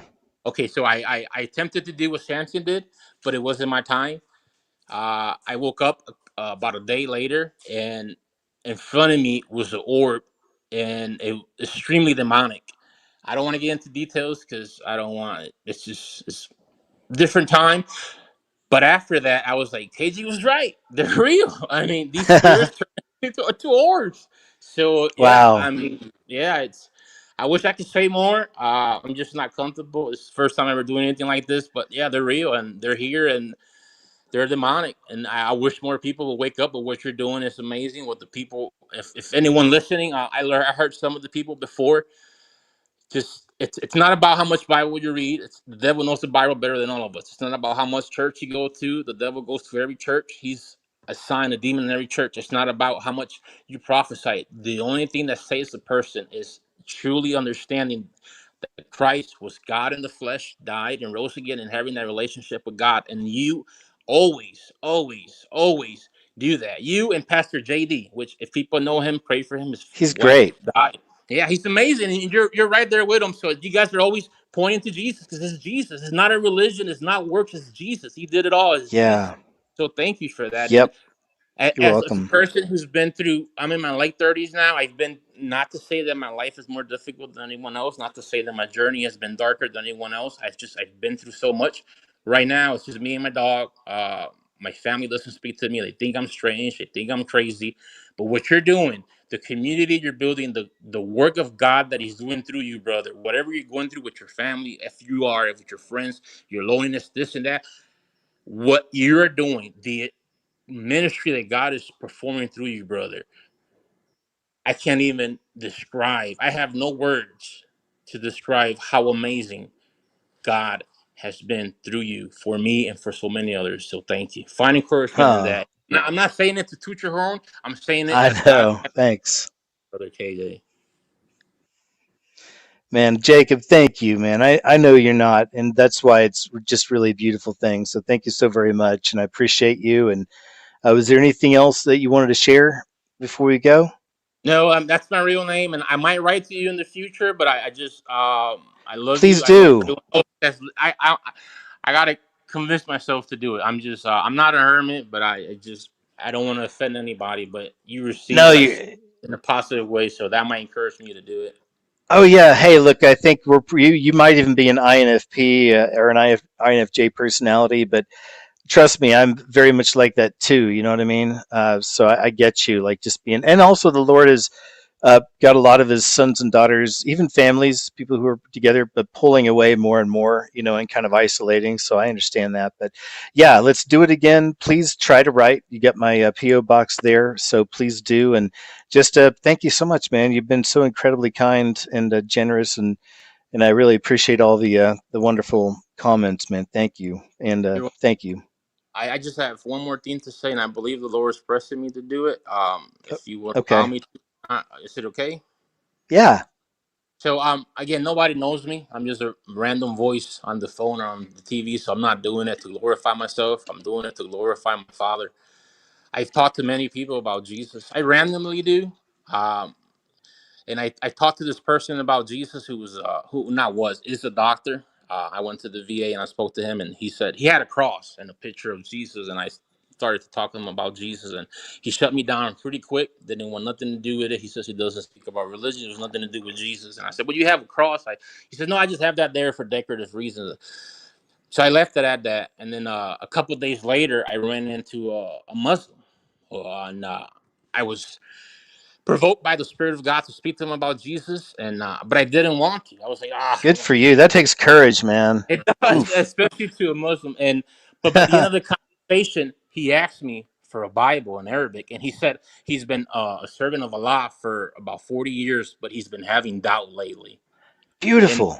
isn't that amazing? My Harrison, I after love it. that, I said, God, I'm sorry I did not want to do it. So I just wanted everyone else who's listening to this, if God ever provokes you to speak to somebody, doesn't matter if they're saying this, doesn't matter if they're, just speak the word of God and let the Holy Spirit do the rest. Just be obedient to God. So thank you for your time, Brother KJ. I'm sorry for speaking so much. And if I've always been told that I speak too fast, but I just want to be clear. No, you did great. We got a lot of information, and it was all awesome. So you're great, man. And I hope and pray you stay well in life and protected and everything. And I look forward to us doing this again, or on the show, or write me sometime. Okay. So take care, man. We love you, and have a good evening. Okay.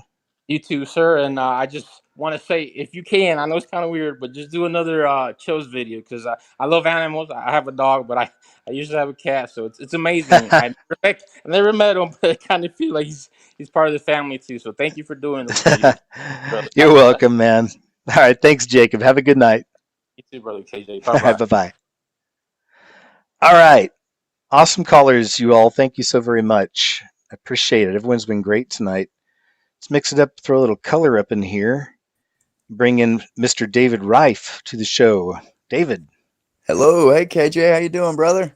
Hey, good. Good to chat with you, man. We've been friends on here for quite a while. Oh, So yeah. nice to chat with you. How's your evening? Oh, it's going great, brother. Just been listening to the show. Shout out all those wonderful callers, man. That's gotten me. I know, right?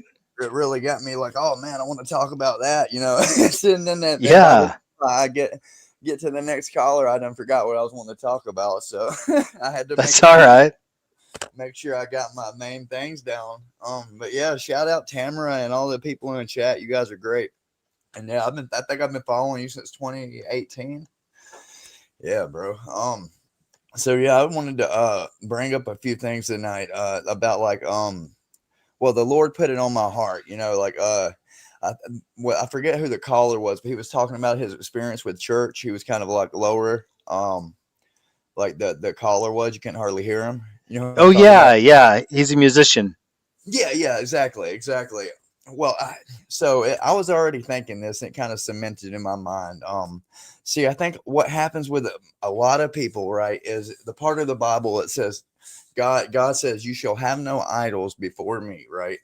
And I think people, they end up making priests their idols at the church, right? They go there and they put so much trust in the preacher, the pastor, whatever, pick your poison, and they put so much faith in that person that when they show their human side and their flaws, they have personified God onto these people. And in a way, it like, that's why it says in the Bible that they're held to a higher standard in the book of James. You shouldn't strive to be a teacher, because when they get their human side come out, right, then it makes God look bad and the people lose faith. And so I think that's what happens a lot of times with the pastors and the preachers.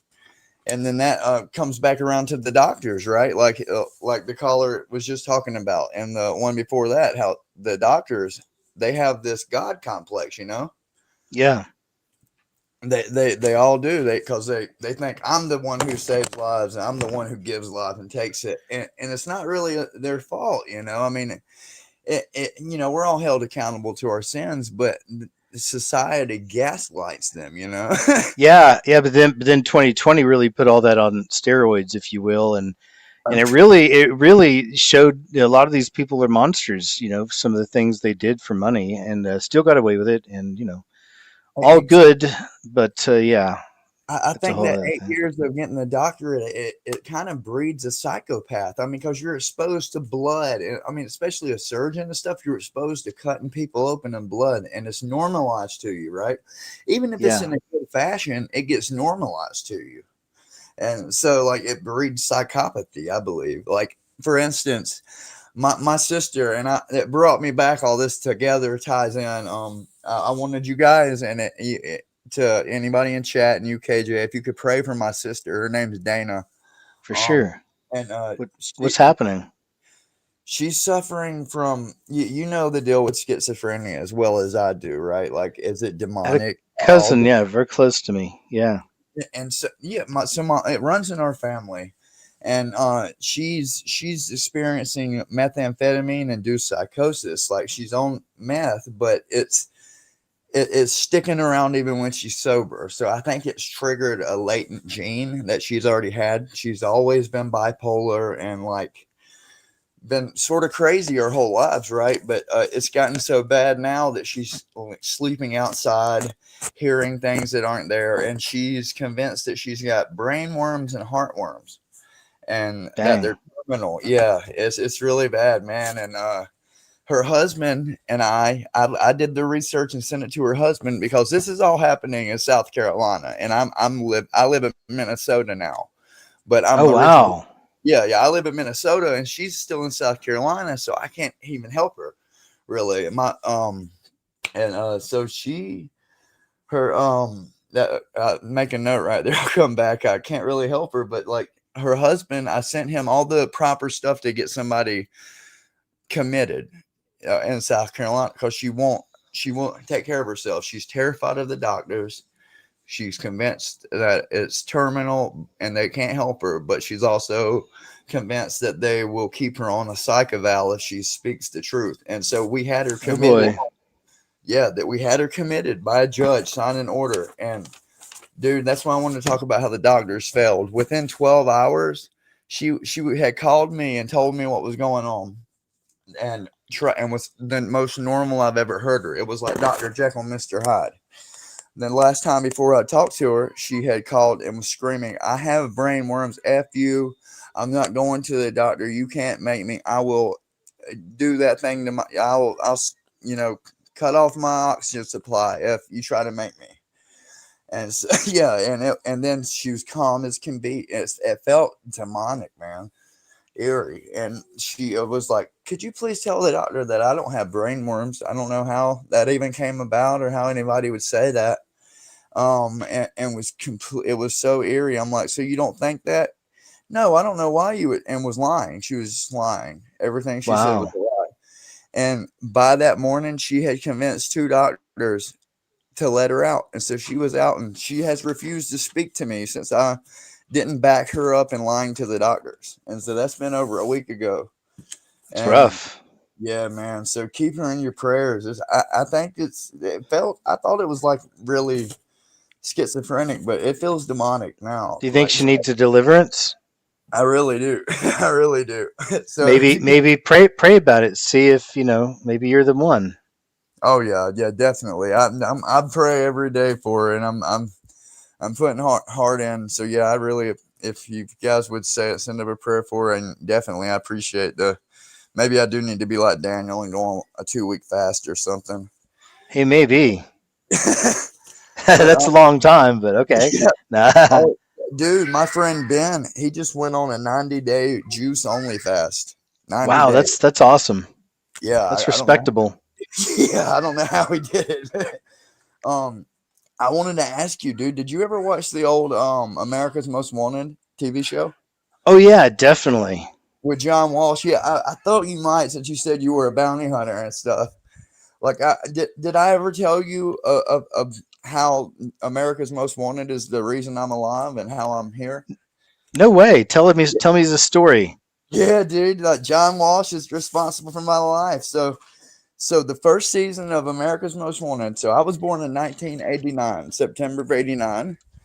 My mother, the year before, she was working at a gas station in South Carolina, and this was in early, like January of '88. It was whatever year of the first season. It was 88. It was the first season of America's Most Wanted. And it was like episode 6, I think. And my Uncle Jeffrey was watching it. And who should come on there? Well, his brother-in-law.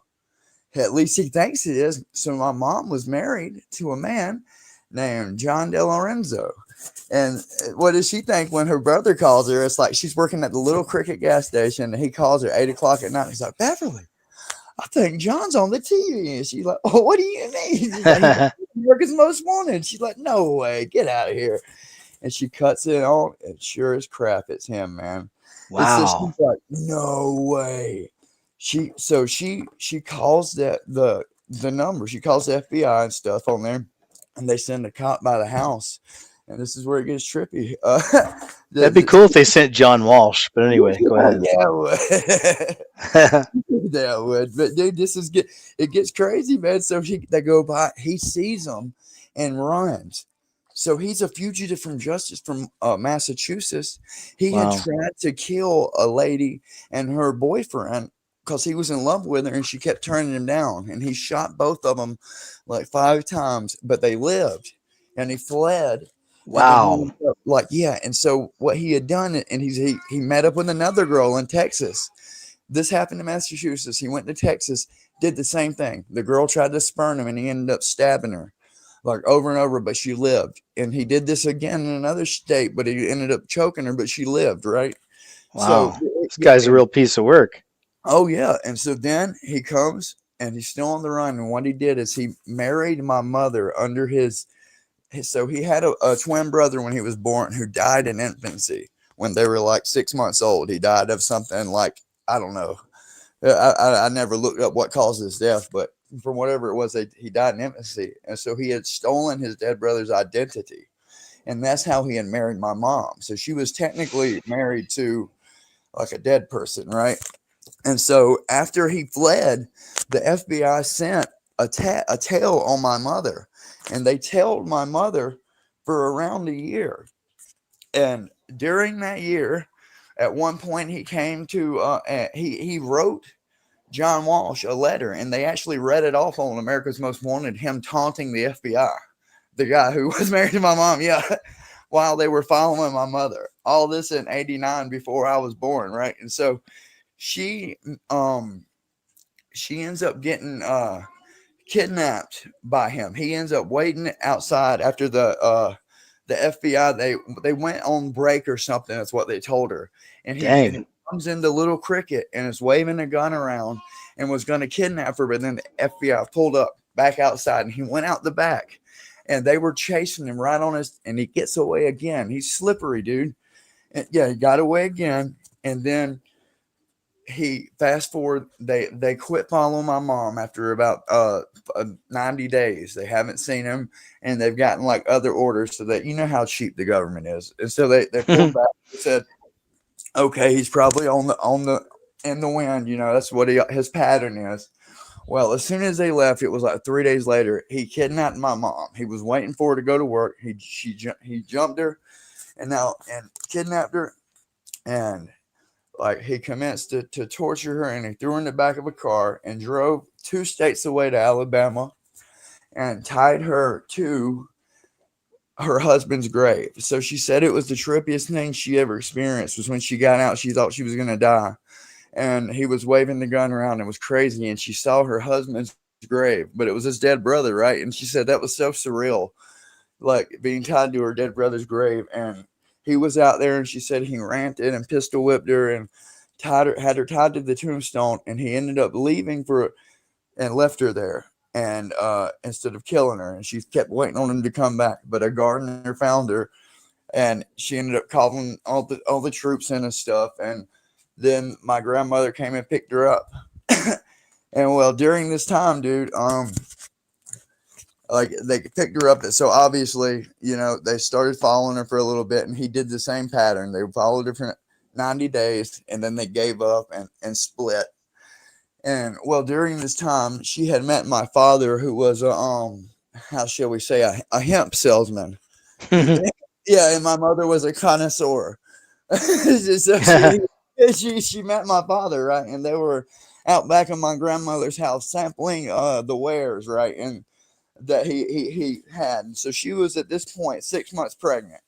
She had met my dad and was like dating him on and off during this whole chaos. And God bless my father for dealing with that baggage, like Right. all going on. But so the FBI had ceased following her again, and so they were out back practicing their hemp rolling, and and so who comes out of the woods with a 357? And he comes out, and my mom says she looks up, and they just froze with it so quick, and it was like in the woods out back of my grandmother's house. Man. And he pointed the 357 at my mom's face, and she said it was so evil. He looked down at her belly and saw that she was pregnant, looked up at my dad, smiled, and pointed the gun down at me and in her belly and pulled the trigger twice. Boom. And then went pulled up and shot at my father as he commenced to run the opposite direction. Wow. So, yeah. What a story. The window shattered out, and the bullet bounced in between the seats. It bounced in between my mother and my father off of the emergency brake. Dang. Yeah, it's dude, amazing. It's the first time I dodged a bullet, and I'm not in the womb yet. That's a great story. Wow, what an experience, man. That was the first. That was what happened with her first marriage and all that, and we never saw him again. I think he ended up getting arrested or locked up, or like I've heard conflicting reports. So like I don't really know. I know it wasn't anytime soon. Yeah. Yeah, dude. So yeah, thanks for letting me share that story. I know I'm like used up all my time, so can I recommend a few things to you? Sure. Okay, so if you haven't seen Crow 777's new lunar wave footage, he's recorded the way. So imagine when you're my old school TVs, they would reset. When you had to bring in the channel, that line that through. He's recorded that over basically all of the planets and the moon multiple times now. It's so I've seen it before. Yeah, he just came out with some recent stuff like a week or two ago. If you haven't seen it, check it out. There's a channel called Professor Hamamoto. He's a professor at Berkeley, but he's a truther, and he does great breakdowns on things that you wouldn't normally think of. Professor Hamamoto. Okay. Yeah, you'll know it's him. You'll see. He looks like a wizened old like a Chinese Zen master or something. And then there's the Black Sheep Researcher. Paul, he's a good guy. I can't recommend him enough. He's a Christian, and he breaks down stuff. And if you're into cool books like horror books, then Jonathan Mayberry, like I've been reading his zombie books lately. They're so good. Well, I listen to the audiobooks at work to get like kind of a doom break from the real world. I got to listen to zombie books. Getting that messed up. I get it. But yeah, Jonathan Mayberry, dude, you'll get into him really fast. All right, David, man, go ahead. Sorry. Yeah, I was just gonna say my channel is David Rife channel, and my wife is Jenny Spark. Yeah, so check out our channel, man, and our meetups and stuff. We do one every month, Truther meetups, and oh, cool. Yeah, we got one coming up in Maple Grove at it's called Granite City. It's like a bar and grill type place. In What state?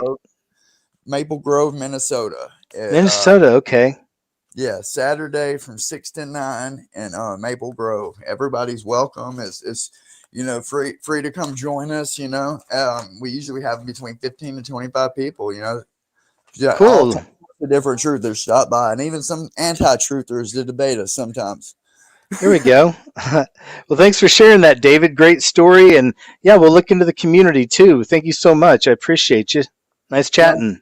Yeah, man, it was great chatting with you too. I love you, brother. I love chat. Praise Jesus. Remember, guys, don't have no idols before God, and He's the one above all. And God bless. Definitely, we'll check out David Rife and Jenny Spark channel. And you guys have a good night. Thank you. You too, KJ. Much love, brother. Thanks, David. You too. All right, David, appreciate you. Hey, I'm down to 2. Thunderstone Hunter and Chase, thanks for your patience, guys. Hey, I just asked, give me just I'd say about 30 seconds, and I'll be right back, okay? Hold on.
Okay, guys, thanks for your patience. I'm sorry about that. Let me switch up the background here.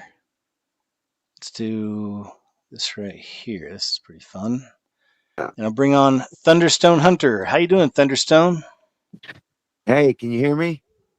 Yeah, loud and clear. Okay, cool. Well, my name's Dustin Chase, and my last name's Littlefield. And I've been sitting here praying to God, asking Him how I do this. But I just want to start. I just want to tell you my first memories on this earth. Okay. Okay. All right. So when I was about a year old, between the year and 2 years old, my brother was born. I mean, I was 2.5 years younger than my brother. So the first 2 years of my life, I had my own room, and I used to have these two dreams I would dream over and over, and they were really scary. The first one was I was out chasing my brother in this field, and it was a field behind my my mother's parents' house. They had a cattle farm that we had built. Since I was little, he started getting cows again after he had a trucking company, my grandpa. So anyway, in this field, I'm chasing after my big brother, and I'm saying, "Hey, wait up!" And this is a dream, and it happened over and over. It was more of a nightmare, but I would fall in this hole, and it was like a secret underground hole. So I'm in this prairie field, that amber, that prairie amber grass, and I fall Yeah. in this hole, and I'd look up, and I'm like, "Oh, I can't, Jeremy!" I call my brother, and I'm like, "He can't hear me." So I would look down, and I looked in this hole in this room, and the first thing I see on the wall is, this is going to be, I'm just going to tell you all this because this is the memory and this is what it is. People can say whatever they want, but my whole life is an unbelievable, crazy. So anyway, I look in the wall, and the first thing I see is a goat head, a real goat head cut off, like chopped off, and its tongue sticking out, and it's nailed to the wall, just staring at me. And I'm like, oh my God. And I'm only a year to 2 years old. Like, I'm so little, I can't even talk yet. Like, I don't know how to speak, but I was intelligent because I can remember like it was yesterday. So I see this goat head, and I start to get kind of scared. Like, what is that? And because I didn't know anything about Satanism, I was too young. And so I'd look to the left, and God is my witness. There's about 30 or 40 magazine cutouts of these pictures, and they're all glued to the wall, like some serial killers type, something you see in the movies. But anyway, there's all Whoa. these pictures, and these pictures were naked people, and they were doing stuff that I didn't know what they were doing. They were doing bad stuff, is all I knew. Well, they were doing Yeah. orgies, and they were blood. They were killing each other while they were having orgies in all these pictures, and they were real magazines in this nightmare. These are real pictures, and there's a whole bunch of them on this wall, and it's like orgy type stuff, and it's blood where they're murder and sex all in the same pictures, and there's like a whole bunch of them, and they're all together in one big square, but they're all cut out. And then I'm like, oh my God, this is a bad place. And I look to the left, and I see these weird chains and like devices. I didn't know what they were, torture devices or something. And I look around, and the room goes dark. So that's all I see on the wall. And I'm like, I got to get out of here. This is the bad man's place. And I look down, and when I look down, I'm standing in the middle of a giant circle with this weird looking star in it. And I'm in the center, and there's a weird symbol in the right triangle of the star. And in the pentagram or hexagram in the middle, there's this weird symbol. I'm standing on, I kind of move my feet, and I look at it, and then I wake up. And I used to have this dream all the time. Well, the other dream, I was in the same field, and I'd come to in my dream, like, here I am in the dream. And the first thing I would see was my family, and they all had gardening hose. They were out gardening, but they were like gardening, like lethargic and zombie like they just staring at the ground and just kind of hoeing, like tilling the ground. And they're all out there. My brother, my grandparents, my mom, my dad. And I'm like, what is wrong with you guys? And I kind of look around, and it's just like this somber day, and they're all quiet, just like they can't, like they weren't like snap out of it, is what I was thinking. And so I look around in this field, and I look out to the northwest, and I see this weird kind of hole looking low spot. So I go over to the hole, and when I get to it, it's a giant hole in the ground that's like 300 to 500 yards in diameter. So it's huge. and it's this giant black hole, and it just goes way. And so I stand over the hole, and I look down, and I said, and it was this. I know it's, I'm not going to worry about what this stuff sounds like, man, because I never even get to share Yeah, these. just go I'm for it. going to try to go for it. All right. So Yeah. I telepathically asked this. Well, it's like I knew something was down there, and I said, "Hey, why don't you come up out of there and say hi?" Or what are you doing way down there? You need to come up here. I don't know why, but I did that, and I kind of backed up from the hole, and I'm looking around like, what is wrong with everybody? And this, all of a sudden, I see this head, and it comes up and it starts raising up, and next thing I know, it gets hard, and it's this giant green and black cobra snake, and he's huge, and he raises up out of the hole like 300 or 400 foot out of the air, and he's just got his neck sticking out of this hole. And he's as big around as a freaking, huge, huge. And he looks around, he sees my family over there, and he looks around, he's looking around like who, like somebody bothered me, or, like that kind of thing. And he looks down at the hole, like on the edge of the hole where he has to put his head down, and he sees me, and he opens his mouth and he hisses and snarls and goes, all crazy. And then he comes down and he attacks me, and he bites my arm off. And what's crazy is I've seen a drawing of like a drawing from like the early late 1800s of some artist, and he drew this. I've seen this drawn before in pencil. I wished I would have been able to save that on a file. But anyway, he bit my arms and my legs off. So he bit me like 4 times. And so I'm standing there and I'm like floating. And I looked at this thing and I said, it was the devil, of course. But I said, why do you hate me so much? What did I do to you? Why would you do this to me? And I said, look, you can't even kill me. I'm still alive. You don't have the power to. There's someone that's more powerful above you. And that's exactly what I told him. And I'd wake up. And so these things happened over and over. And I was so little, I didn't know that they were messing with my brain and doing things to me, because that was dramatic. Because I couldn't. So I'd always run. My mom would be like, "You had a nightmare," and I couldn't never. I'd try to talk to her, and she knew I was. She didn't know what I was saying because it was goo goo gaga. And so those are the nightmares I had over and over. But the other two things that happened to me when I was between 1 and 2 were are I used to wake up in the middle of the night, and I'd wake up, and I had long blonde hair when I was little. It was real, real blonde, and it was straight and pretty. And I'd wake up and I could feel my hair hanging down, like 3 or 4 inch long hair, and it was just hanging down. And I open my eyes, and wake up, and the ceiling would be like a half an inch from my nose, KJ. And I'd wake up and I'd be sitting there froze. I'm like, I would be real still, but I was floating, man. I was levitating. I'm not kidding you. And I would sit there calm for a little while, and I'd realize I always knew there was something in my room with me.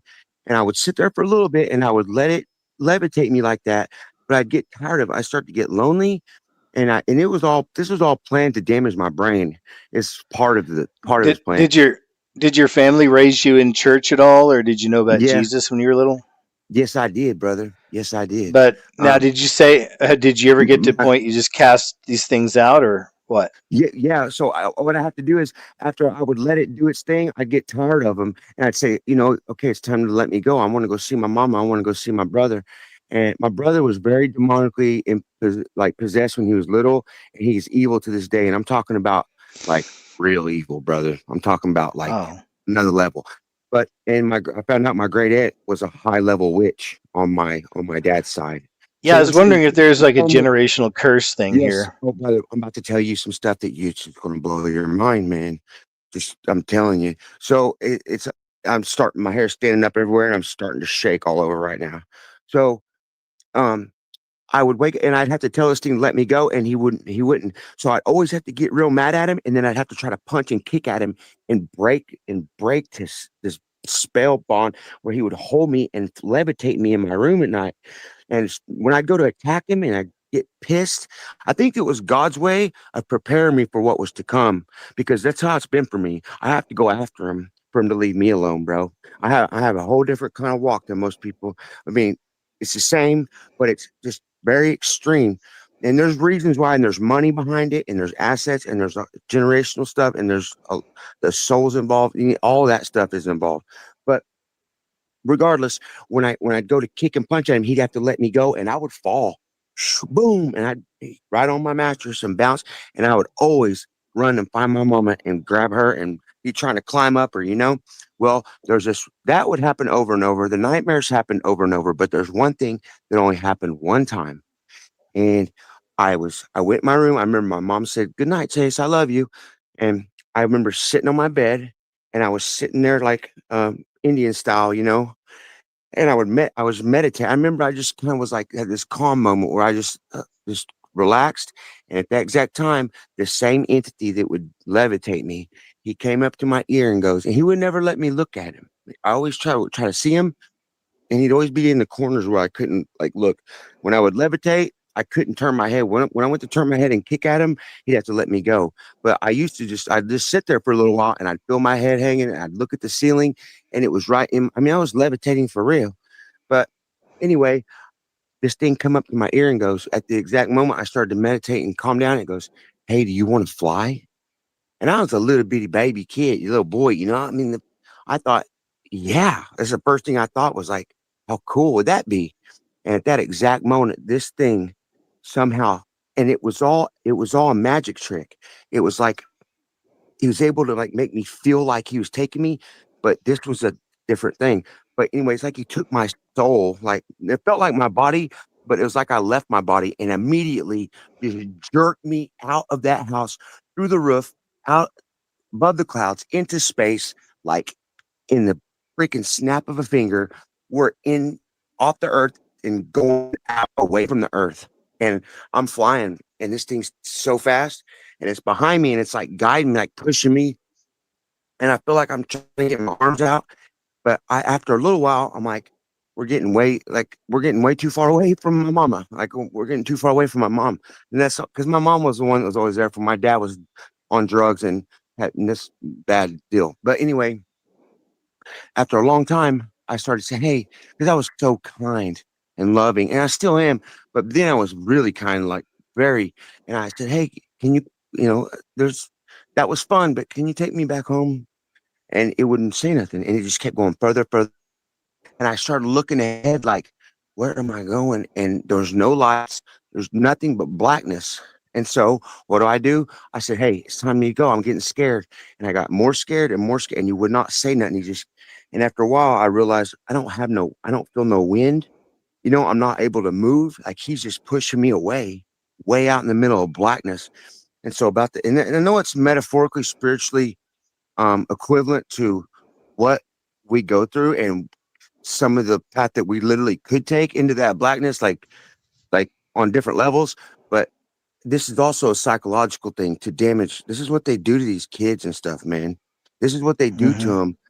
Yeah, and they, like adrenochrome and stuff is one thing, but it's also a mind control thing. Even if they don't take their blood, it causes OCD, ADD, all the weird stress hormones and adrenal problems that come from that, and all the PTSD stuff. I mean, the devil starts doing it against the chosen or the people that he don't like or the people that he has things Yeah. as People he who have a goes down destiny. with. Yeah, and but so I, I have to attack this thing, and I remembered levitating. That's what I remembered at that moment. Like, how do I get? What do I do here? Oh yeah, that's what I would do whenever he would hold me at the ceiling and let you know. So when I go to attack him, I'm about to freak out. I'm so scared. I feel like I'm never going to see my family again. And for a little bitty baby to feel that, like, "Mom, you're taking me from my mama, and I'm not gonna get you. I'm not gonna be able to go home. I'm too far away from.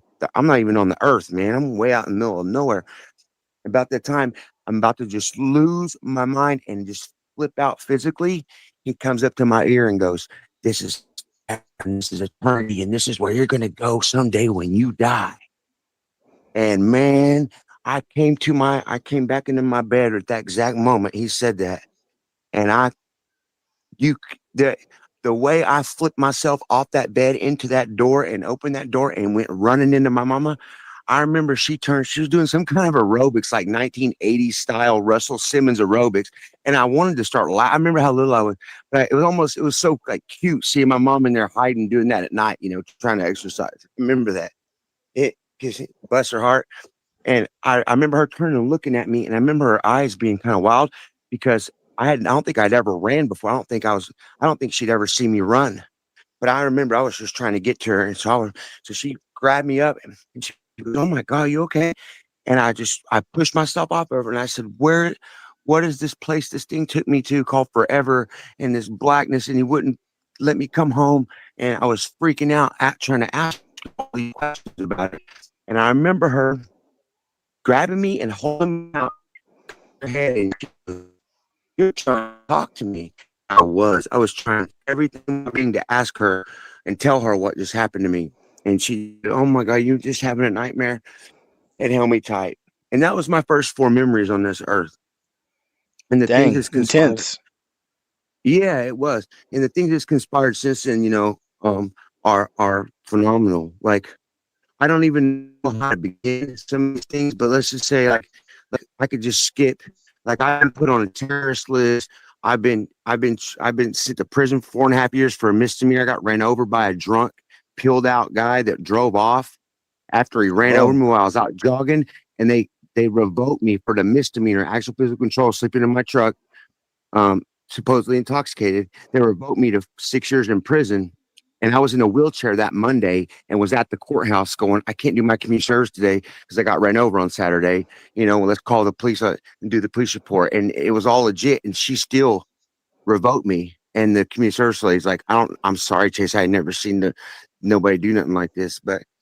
Um, but when I went into jail and prison, bro, all I did was I got real close to God. I spent a lot of time reading, and I good. started helping people get saved to Jesus, bro. And I got many, many stories of miracles and I've seen people get so excited, get to know the Lord, and just be a whole different person by just they're going through. That's where we're supposed to. That's the people we're supposed to reach out to. You know what I mean? Yeah. So we flip it on his head, bro. That's what we have to do. You have to.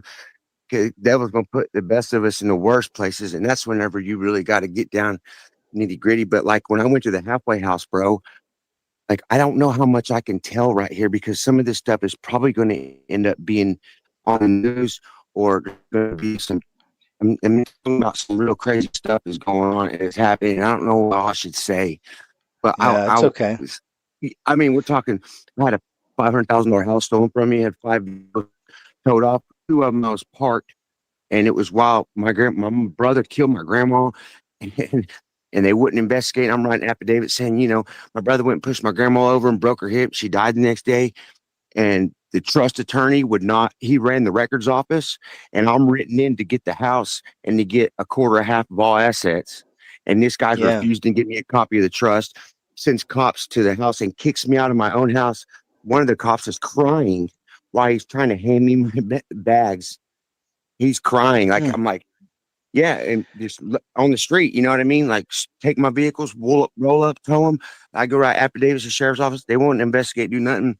The guy runs the records office, and he's the trust attorney, and he's a judge. You know what I mean? But no, Man. for real, yeah, it's okay because probate you can do a long time. So Well, I'm sorry. I'm sorry you had to go through all it's that, all right. Thunderstone. I sued BlackRock February 2nd, 2020, in the feds in Tulsa, District 10, on February 2nd, Okay. Groundhog's Day. And when I was in there, I filed a lawsuit because I had when my wife Charity came down from Alaska on September 11th, 2020. The next day, Diliana Guzidba out of Bulgaria found her on some website that she had testified about what happened to her when they put her on this trial drug called Voni that's $87,000 a month that they're sucking out of our freaking money. And it's a drug that kills almost 80% of the people get liver failure in 5 years and die. But then they'll say that they cured them. She was in a gray area, didn't even have Hep C, but somehow she didn't know what she didn't have nobody telling her. She didn't know what she was getting into. This doctor was getting kickbacks, and I can give you their names. I mean, all of it. But anyway, this journalist, which I don't know if you know Diliana Guzidva, but she's very popular for being a really good underground journalist against corrupt government and stuff like that. She Yeah. Skyped us, and I didn't know how real this was and how crazy it was till she said, "You have any idea what you're getting? What you want?" I'm Hey, gonna send you this PDF. hey, There's hey, 249 people died, and they covered it hey, up. hey, Thunderstone, man. Hey, no offense or anything, but I think I gotta go and move on here in a bit because we've gone over our 10 minutes, man. It's no offense. It's been Okay, great, man, and you've given us a lot to okay. chew on. And is there anything you wanted to leave us with, though? Again, sorry to cut you off. I just got a few people here No, waiting. it's all good.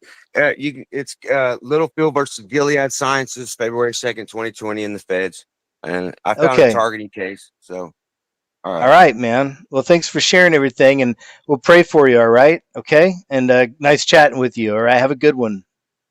Yep. All right. Thanks, Thunderstone Hunter. Appreciate it. Okay. Let me switch up the background here. Let's get something like there we go, and we'll bring in Mr. Chase to the show. Chase, how you doing? Hi, I'm good. How are you? I'm good. Thanks for your patience. I appreciate you hanging in there so long. No problem. I just wanted to say I'm definitely a fan of yours, and I've been watching, I want to say like 2011, 2010, something like that. But I'm Thanks. so blessed to have you because you've been such a great influence in my life. Um, I'm also an INFP. I don't really know a whole lot of what that means, but I'm a more solitary person, and I relate to you and your story a lot. So Oh man, it's so nice to hear. Here's an example of something. So, not to get in too many details, but I was just given a surprise call today that now suddenly I have plans on Tuesday. I have to go do something that I wasn't planning on having to do. I'm going to do it because it's for somebody else. But you know what a nightmare that is to people like us. So you feel me on this? It's like, oh crap. So now I've got to get out of that cycle of thinking about Tuesday, Tuesday, Tuesday. I have to go do this, and you know what I mean? I totally get it, man. Just pull through it. You got to do what you got to do. But That's right. I wanted to ask you, have you ever heard of Tracy Twyman? The name sounds very familiar. I bet I've seen clips. I don't even know if it's a male or a female, but go ahead. Yes, it's a female. And she was, well, she's passed now, unfortunately, but she was an occult author. Um, and I think she passed away in 2018, something like that. But there are many parallels that you speak about and the things that you report on that she wrote about. And she had a lot of a lot of experience writing about Baphomet. Um, and there's just a lot of parallels from your shows and things that I think you'd be interested to see. I'll look into it, and I bet you I've shared a clip from her or something. I know the name, but go ahead. Thanks. Yep, that was it. I just wanted to say hi. So good to talk to you.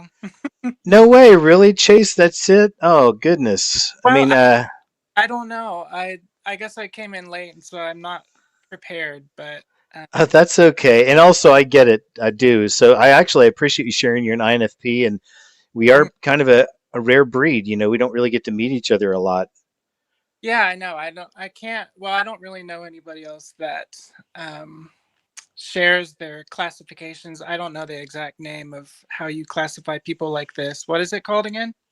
INFP, and it's strange because I really feel that the Lord led me into that for a better understanding of myself because I never really cared about anything like that. But then through a series of events, I kept running into that personality test, and I would take it and take it, and I kept coming up INFP, and then I went onto YouTube and I fell down the rabbit hole of INFP videos and personality traits and tests, and it was just it really struck me because typically, of course, we go to the Bible as our source for truth, right? But then this personality thing just really matched up, and I didn't see it as something evil or demonic. It's like maybe it's just a wisdom, that is out here from the Lord. But I don't know. But it certainly matched up so perfect, and it took me a couple of years to keep running into it. Honestly, to where I finally let it settle in. I'm like, and that's why I do this all the time. That's why I can I would love a vacation by myself. Like I'm excited for vacations by myself. Trust me, I need a permanent one. Yeah, We're all working towards that. yeah, yeah. But yeah, you know what I mean. We have our interesting ways, and it's like I mentioned earlier in the show. It's just, and this isn't any offense to anybody or anything, or and never ever acting like you're higher or more above. It's just I think that we feel too much. That's something I had to learn over the years. Is that it's not being cold or not liking people. It's that you feel too much from them. You feel too much. It's like you care too much. You love too much. I have had so many people tell me, well, I have a friend of mine who I'm not really friends with anymore. She is actually a witch, and she and I had a lot of really crazy experiences. But she always told me, like, you're very, very empathic. And, I was like, I know. I mean, I wish I could get rid of that. Sometimes, huh? Yeah. So it's not always fun, but it is a gift, and I have to find the light in that. Yeah, I love that perspective. And this is maybe an odd question, but so sometimes when you get just that bad feeling about a situation or somebody, do you feel it kind of in the center of your belly and it's like everything's getting clenched up? Does that describe what you feel too Yes, at all? actually, and I was recently reading about that very thing in a book. Let me see if I can pull it up. Have you Okay. subscribed the app? Scribed? Mm-hmm.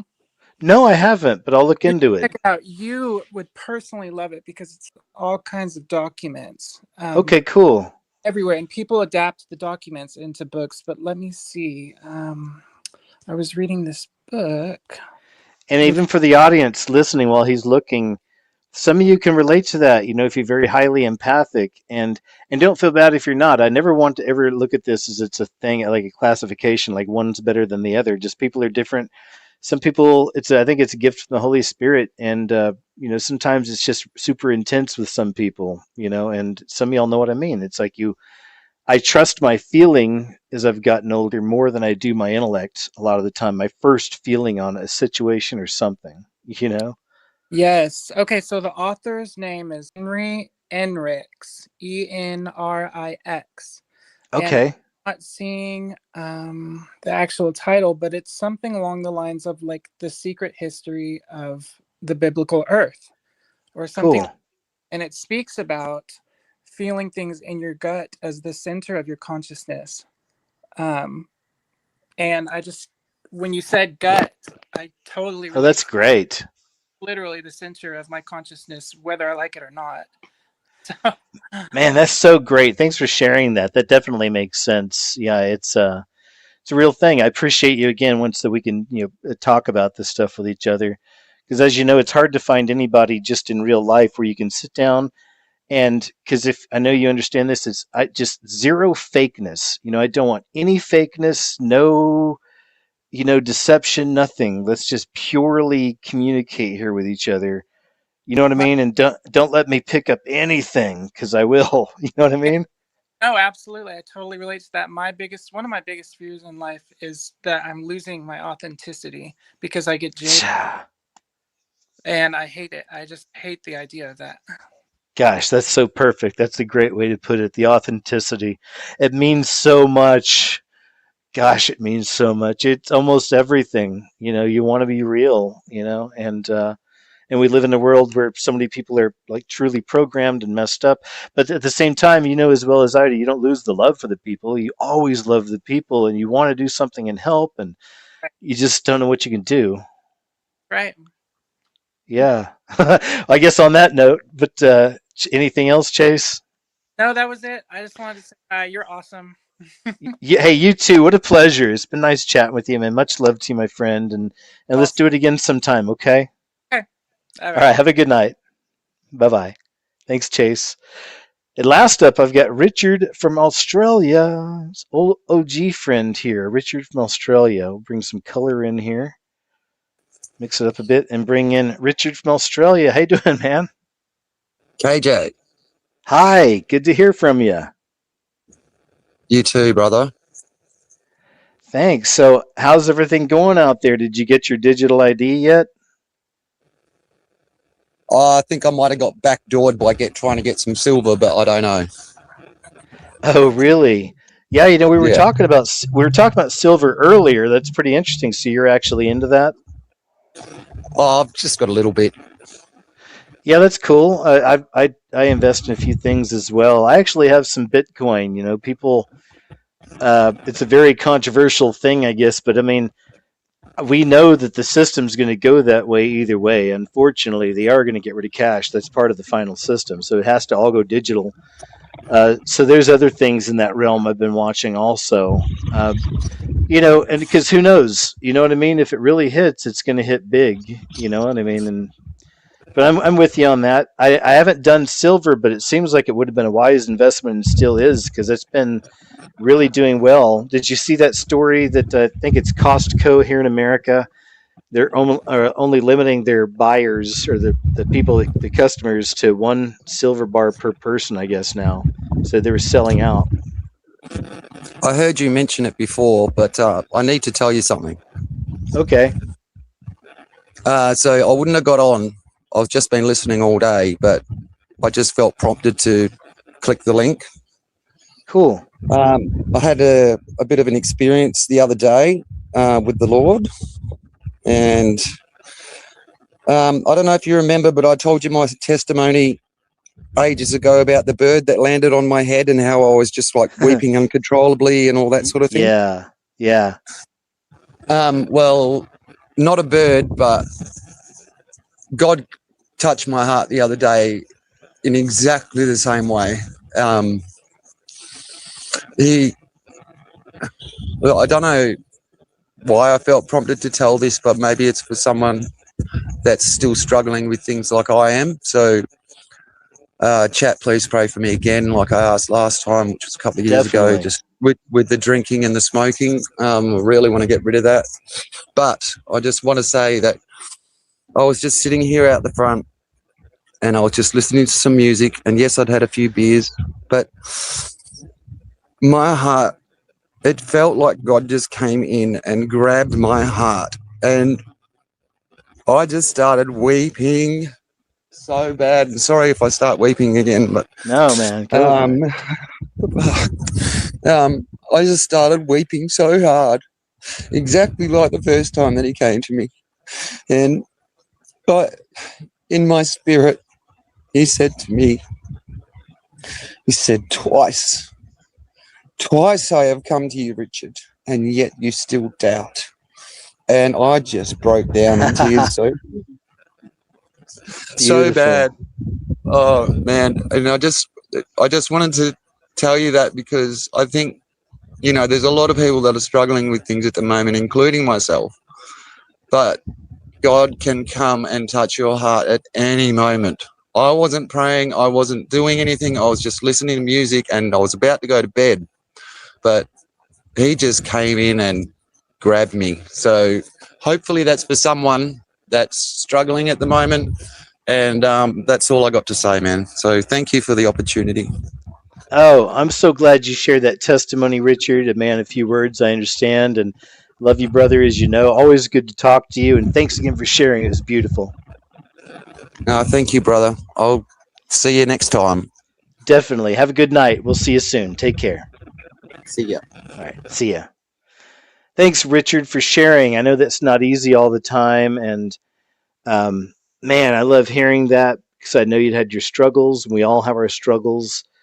But I know you're really fighting. That matters. That it's a struggle. That shows a lot that you care and you're trying to battle this. You want to be a. When I'm talking to him, I say I just want to be a good boy for the Lord. I know it sounds goofy, but like a child. It's want to try to be good children for Him. The best we can. So that's really beautiful. Thank you. And gosh, what a blessing you guys are, all of you. We did, what are we at? 3.5 hours almost. Beautiful. Didn't even realize. I don't really look at the time we're chatting. I just hang out. Occasionally look at the chat, try to say hi here and there to people, but 3.5 hours, I'll take it. Beautiful. All of y'all. Amazing. Great chats. Thank you so very much. Even had an appearance by the legendary Birdman Indiana the very beginning of the show. It's a great way to get things started. And just wonderful guests, wonderful stories, really great, cool, awesome talking to each and every one of you tonight. Thank you.